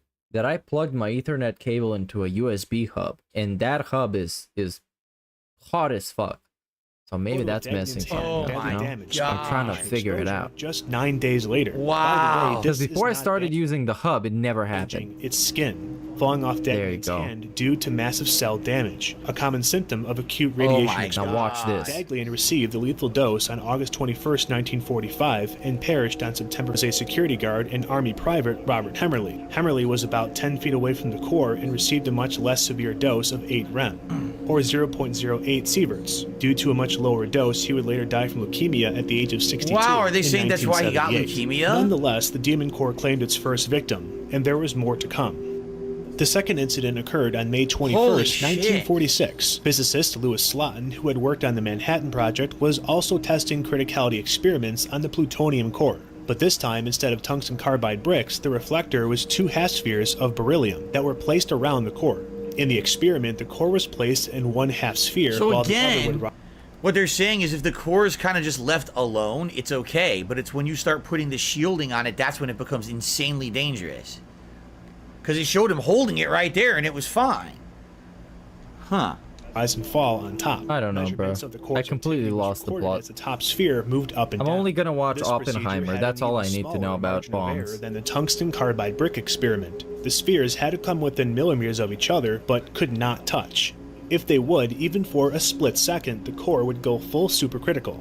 To prevent complete closure, shims were placed between the spheres. Louis Slotin, having done the experiment dozens of times, became acquainted with the procedure, and instead used the tip of a flathead screwdriver. No. One of Slotin's colleagues, Enrico Fermi, warned Slotin would be dead in a year if he continued the criticality experiments in this manner. On the day of the incident, Slotin was demonstrating how to conduct the criticality experiment to fellow physicist Alvin Graves, who is to replace Slotin in the near future. Whilst demonstrating the procedure, Slotin's screwdriver slipped, causing the top beryllium reflector to enclose the core. Immediately, there was a flash of blue light emitted from the closed sphere. Slotin quickly turned his wrist, flipping the top sphere off the core, halting the criticality reaction. In addition to Slotin and Graves, there were 6 other employees in the room. Oh my Physics student God. Samuel Klein, physicist Marian Selesky, photographer Dwight Young, physicist Raymer Schreiber, engineer Theodore Perlman, and security guard Patrick Cleary. Due to Slotin's position being directly in front and above the core, he received the highest dose of radiation, estimated to be at 1,000 rem, or 10 sieverts, more than 3 times the fatal dose. Graves didn't receive as high a dose as he was standing directly behind Slotin. The other observers received much lower doses but still showed some effects of radiation exposure later in life, specifically Marian Selesky, who succumbed to leukemia in 1965, and Dwight Young, who suffered from aplastic anemia some 29 years later. Other observers either had little to no signs or died from other causes. For example, Patrick Cleary died 4 years later in the Korean War, and Alvin Graves died of a heart attack in 1965. However, Louis Slotin was the most unfortunate. Over the next several days, he experienced horrific effects of His whole body radiation probably just poisoning. disintegrated. There were radiation burns both in and outside his body. Complications from radiation burns caused intestinal paralysis, gangrene of the skin, and as one medical professional stated, total disintegration I of told you, bodily he disintegrated. functions. Slotin eventually passed away on May 30th, just 9 days after the incident. As for the Demon Core, it was scheduled to be used in a detonation test. However, its radioactivity levels were far too high to be stored in a bomb. It was melted down and recycled into smaller plutonium cores for detonation tests. That's it. The fates of Harry Daglian There you and go. Louis Slotin Yeah, are let's a watch the reminder next of video, why dude. Safety procedures are so important in experimentation. It's an interesting case, I mean, but not exactly fit for DSP's React show. Oh, yeah, there you go. You see Nathan Smith gave 5 DSP Reacts memberships, so they hit the goal. Congratulations. The small Indonesian village of Karangpangi. Although the villagers had successfully chased off the police in past visits, they were helpless to contend with such a heavily armed unit. As the men searched for their target, the screams of an elderly woman could be heard over the... Hey, what is this one? Want to be the person to nominate the videos for next week? Shut the fuck up, DSP. Today, it is the channel members who determine what videos we watch. Let's continue. He's so hype. In February of 2003... Orangutan prostitute. Tales from the internet. Oh, it's a Wang video. 35 police officers armed with AK-47s I don't know why. I'm not a big fan of Wang. It just kind of annoys me. of Karangpangi. Although the villagers had Seems like a Redditor. I can't even explain it. Successfully chased off the police. I don't know. It's like one of those dudes that I dislike for no particular reason. I just dislike him. They were helpless to contend with such a heavily armed unit. As the men searched for their target, the screams of an elderly woman could be heard over the ruckus. "She's my baby. You can't do this," she cried as they entered her home. Then they found what they were looking for, and although they knew what to expect... By the way, I know this guy. You know him. Have you met him? Wang? He makes all kinds of weird videos on YouTube. They were taken aback by what they saw. A shaven orangutan wearing makeup and jewelry, lying on a mattress, chained to a wall. As the men approach the orangutan, she presents herself, begins to thrust and gyrate her hips. Ladies and gentlemen, this is the story of the orangutan prostitute.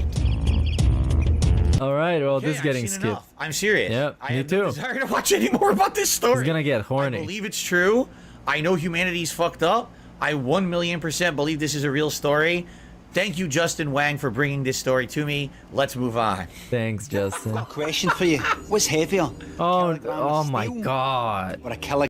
Like the most cliche video. I like Limmy, but this video has been played to death. Feathers. So, wait a minute. What's heavier, a kilogram of steel or a kilogram of feathers? It's a kilogram. They're identical. Wow, crazy They intellect. may actually have, behave differently, but they weigh the same.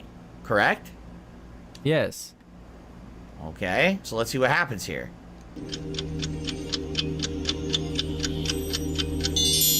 That's right, it's a kilogram of steel, because steel is heavier than feathers. Wrong. Look at this guy. What do you mean? They're both a kilogram. But steel's heavier than feathers. I know, but they're both a kilogram. What? You idiot. It doesn't prove anything. Steel's heavier than feathers. I know, but look, they're both a kilogram, right? So they're the same. I wouldn't want to look at the size of this. That's cheating. Oh, that's cheating. That's cheating. But steel's heavier than feathers. Paul going to tell them. They're right. They're both a kilogram. Oh, no, you're not. What is it you don't get? I'm joking. All right, the joke's old. Enough. The joke was funny for 5 seconds. Ladies and gentlemen, comedian, entertainer, Daniel Songer. What?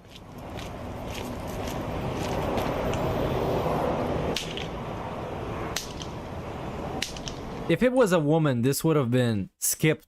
The first frame he saw of the person, he would have skipped it. But it's a dude, so he let him slap his ass a little bit.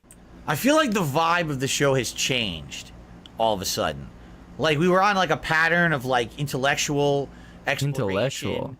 Like, there was some, like, we were learning, even though it was, like, some things were pretty horrific, we were learning about natural, you know.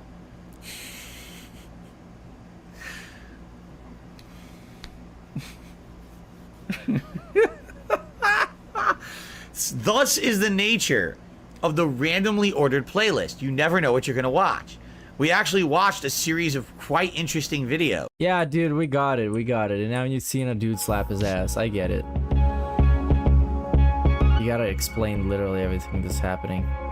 Hey, core ideas. I think that's a pretty cool. A lot of the examples that I'm going to cite today from the pretty cool process came from a very bad place. It came from a lot of hatred. I don't necessarily think that in the long run that was a bad thing. I think that the right amount of hatred can give you fuel to do far more creative projects and explore new areas that other games and genres aren't doing. Games and genres? It is easier to describe something. Hey, Red Letter Media. It is easier to critique than to praise. It is easier to understand the fault in one's work or one's understanding of the world than it is to provide insight as to how they got to that rationale in the first place. This begs the question, is it that surprising when a platform that gives the power of expression to its audience is riddled with critique?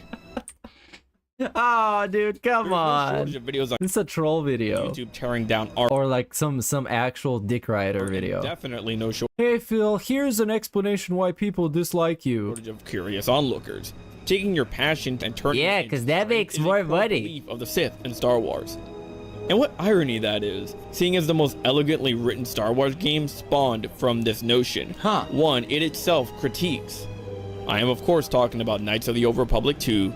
Ah, shit. Guys, I didn't play it yet. I can't No, watch this is actually just a KOTOR video. because I'm going to play this eventually. I want to play Knights of the Old Republic 2, and I never played it. I'm going. There you go. I thought it was going to be an actual, like, why is there so many criticisms on YouTube? some like 20-minute video essay. And I totally can't watch it. You know, I don't want to do that. By the way, they're remaking these too, right? Are they not remaking the Knights of the Old Republic series? So they're remaking the first one. So eventually I'll have the opportunity to experience these stories for the first time. So there you go. Now we are back to the highbrow stuff. Now we are back to the most civilized of society. Here we go. And this is a glizzy gobbler. Yeah. I'm just saying. Oh! What the fuck? We gotta go viral with this one.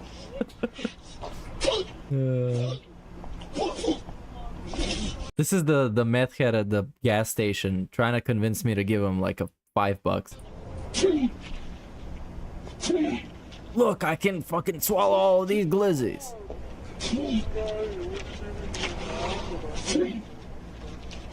That's pretty impressive though. He's gonna shoot him out now, one by one.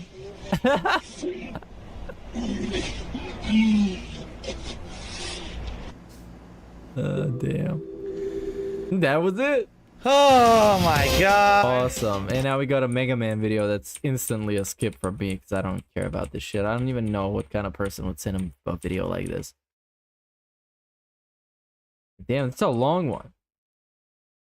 You watched like 5 minutes of it. And even in the games where they hinted it wasn't. Yeah, no, that's getting skipped, buddy. And that's it. That was good. I like that. That was a good one. That was a great classic game that I played in the 90s, so I love that game, Mega Man X. So good. Oh my god, it's this guy again! Greetings everybody, this is Wilbur Sargunaraj. Excuse me, what? Welcome to this very, very special super call solution. I am right now in the Uganda.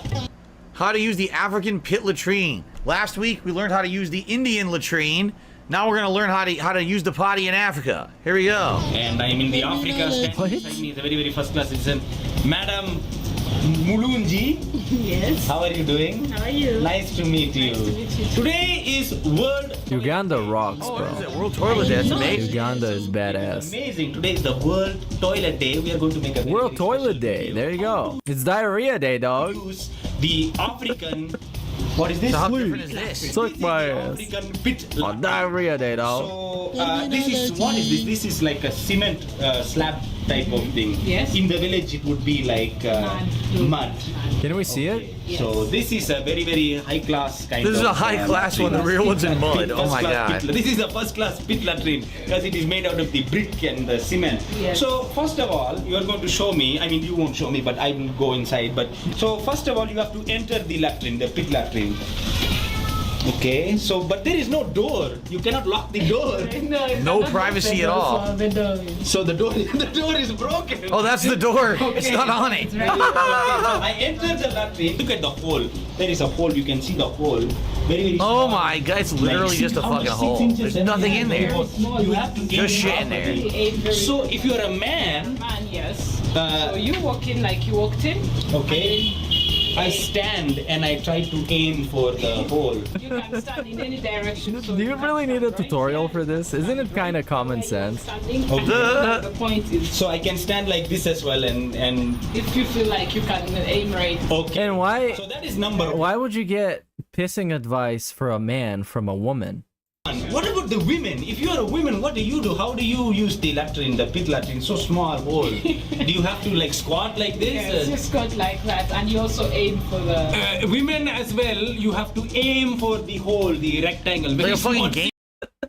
This is a great screenshot. I'm gonna take a screenshot of this with the DSP Reacts logo and the logo underneath and the big lower third that says women must squat and aim for the hole with 2 exclamations. It's very important. Perfect practice for this. Like in the India, like the commode.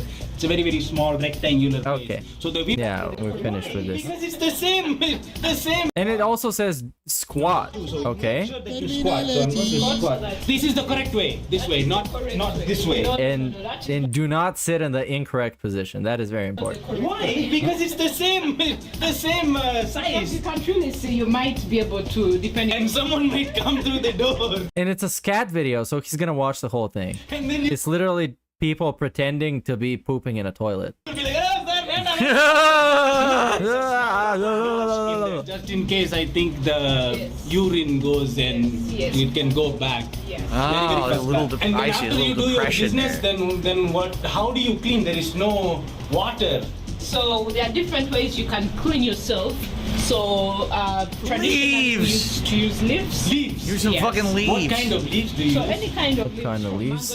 Poison ivy is preferred. any leaves that It's have hilarious. been Like to up- us, we'd be like, "Well, what leaves do we use to do this?" She's like, "Any kind of fucking leaves, you idiot. Just pull a fucking leaf off anything. Pull it. What do you think? You think we care? There's nothing out here. Just fucking pull a leaf off a goddamn tree, shove it up your ass, you stupid idiot." For cleaning. Yes. So leaves Wow. like this, these are big enough. They can. Here you go. Here's your leaves. Enjoy. And then what do you do? Like I'm used to see in India, we take the dipper and the mug and the water. We take the left hand and then we clean. Here, what do you do with the So leaf? this is like toilet paper. So use it like toilet paper. So you wipe back or front. Okay, I'm absolutely traumatized. No, we're skipping this. And there's still more. Do you? There's Any paper. New York Times. But you have to smooth it, just. I heard Mad Magazine works really well. So basically, nothing, and you don't wash after this, do you? There's no, I see no soap and no water. So. Bruh, it's like, what the fuck, man? You know what they're worried about? Getting food for the day, surviving, not dying from fucking crazy shit like flies coming and biting them and causing disease and shit, and wild animals coming at their shit. They don't fucking care about shit on their hands. They got busier shit to do. That's first world shit. You know But you should care about shit on your hands because it can lead to diseases, DSP. what I'm saying? That's first world concern. To them, they just don't want to die. Really? Today. That would be nice. Really? So there are some real tough people right there. Seriously. Okay. Do you have a drawer full of sharp knives but prefer to cut your bread with a doorstop? No. I'm Anthony Sullivan, and this Hey, this is Moist Critical. is why I masturbate. It's Oh. the edge of glory, mankind's first step into space colonization. Behold, a credit card. You can buy things with a credit card, I'm sure you knew that, but did you know you can sell things with it as well, such as murder? This device is so advanced, I'm shitting my pants. Here's the secret, it's the erect nipples. This sad kiwi doesn't stand a chance. This orange is having a bad day. Fuck whatever food this is. I'm slicing and dicing this celery's whole family. Oopsie, I grabbed the shitty knife. Edge of Glory can turn that shitty knife into a titty knife, giving you perfect slices. It also has super suction. I wouldn't shove this pineapple inside of my wiener hole if this was the last pineapple on Earth. Prior to the Edge of Glory's existence, you had to pay tomato prostitutes in What is he cash. gonna say? Now you I like Moist Critical, but this really wasn't all that funny. Otherwise, they will face certain death. Give a tomato a false sense of security. When it thinks it's safe, throw it on the fucking knife. The Edge of Glory can fuck chef's knives, fillet knives, paring knives, and peeling knives. Stand back, I'm Anthony Sullivan. Do not try this at home. This is a knife on a grinder. How does that taste, bitch? There we go. Alright, now let's see how it cuts. It can't even cut a fucking orange. But if we put it to the Edge of Glory, we can cut through the perception of time. An orange is not even an opponent for This is a very old video from Moist Critical. Yes. I've seen his like stuff now, and I think that his stuff today is actually good. I think this is boring. I didn't even laugh once. You know what I mean? He didn't laugh once. Then That's again, it. we've But all he likes changed in them. time. I think his current content is much better than this. Yeah, it's amazing. There you go. Like, whereas fame used to be the byproduct of success, and now it's the ultimate goal. And if your ultimate goal is to be famous, And this is actually the last video, I guess, or the second to last video. in a contract with the devil, like you're gonna end up on a one-way street, and it's going nowhere. Like, that's just the truth. I've seen so many people like forsake their moral code and their value systems just for a little bit of fame, and it's not worth it at the end of the day. It's really not worth it. You ever look at music that you've written and look back at it and say, whoa, that surprised me? I used to. I don't do that anymore. I don't know how. Breaking This is absolutely kind of a pin. This is fucking dog shit. And then we have top 10 douchebags in gaming. You know what I'm saying? He was always a little bit from Screw Attack. Doing peace signs. You know, he was doing peace signs all the time. So maybe he wasn't exactly the most I don't know, that was pretty funny. Alright. Well guys, we indeed are out of time. I want to say thank you. We are out of time. When we got to the Screw Attack video, we ran out of time. What was the excuse? We can't see. This is real? No, seriously, that was real? Oh, by the way, look. Top 10 douchebags in gaming. This might have been good, but I think we're out of time. We're out of time, dude. Wow, this is a ScrewTag video from back when ScrewTag used to exist. I used to watch these videos back then, by the way. Wow, that's like crazy, 14 dude. Years ago. Basically, this is an archive because he's like, I don't even know how I wrote that because that's wild. It was a little bit. Well, I enjoyed it. I want to say thanks to everyone who submitted it. You know what I will actually say by he hit the member goal, by the way, but he didn't update the members because the what was that Nathan Smith, that cuck, sent him like 5 gifts. By the way, some of this variety and interesting stuff could have come from because there were new people nominating videos last week. We had 20 memberships, and all of those 20 people got to nominate videos this week. So very well, the variety and the interesting stuff this week could have been attributed to the fact that we had different people nominating the videos. Right, that's a nice scam. That's all it takes, you know. I would say again. Wow, you guys, this episode was so good because you gave me a lot of money last week. You should give me a lot of money this week so the next episode can be good too. Who likes the show or liked more of the content this week, please consider becoming a member. And that'll be awesome, all right? And again, for those who didn't get their videos watched, my apologies. It is random. It's random selection where those videos get put into the playlist. It is completely shuffle order. I don't control the order, you know? It's the fates, as they say. So thank you all very much until next week. And by the way, I hope that you guys will join me next week. And Arkham Edits, who has a platinum crown in his chat, says, at DSP Gaming, my vid wasn't watched. None of my videos have been watched ever. For another episode. So big ups to Arkham Edits for being a stupid cuck. DSP versus the internet, same time, same place. And thanks to those who submitted. If you are a new member from today, because actually there were some people who were gifted. Thank you all. And I really appreciate you all chilling and having a good time with me here every week with the React stuff. See you next time, and peace out. Okay. So that being said, I want to say thank you because Nathan Smith actually gifted 5 memberships during that final part. Why couldn't you do this on the air? Now, I can't see who he gifted them to because sadly, it doesn't store that. If I don't look right away, for some reason, it doesn't keep those gifted names there, and they've all scrolled off the screen. So congrats to the 5 people who were gifted memberships. And, you know, that means we did indeed actually hit the 100 members I was looking to hit this week. So thank you to Nathan for making that possible. Crazy. You got literally whaled out. And thanks to everyone who chilled, and thanks to everyone who supported in any way and had a good time here today. On DSP Reacts. 2 new parts for today, and then a new part going live once a day for the next. So, please consider becoming a member. And again, we beg for memberships. To join a lobby and face me in Street Fighter 6 tonight. And the Street Fighter 6 on Wednesday night, and I'm looking forward to doing it again tonight. So I hope you will join me 6:45 p.m. Pacific time over on DSP Gaming for the fun fan night in Street Fighter 6. That's probably what we're doing tomorrow night. More Amnesia the Bunker. All right, and that was it. Well, that was certainly something, but I got through all of it, so that's pretty cool. And I got through what, 3 hours, I guess, of reacting in only 2.5 hours or something like that. So, anyways, big ups to everybody who's been here. I gotta go now and take care of my existence. Big ups. I'll see you around for the next random stream. Hopefully performance is going to be better next time when it comes to buffering and lagging and stuff like that. But recently, I think since I switched the Ethernet cable port, I think it's been a little bit better. But we're going to see next time. Anyways,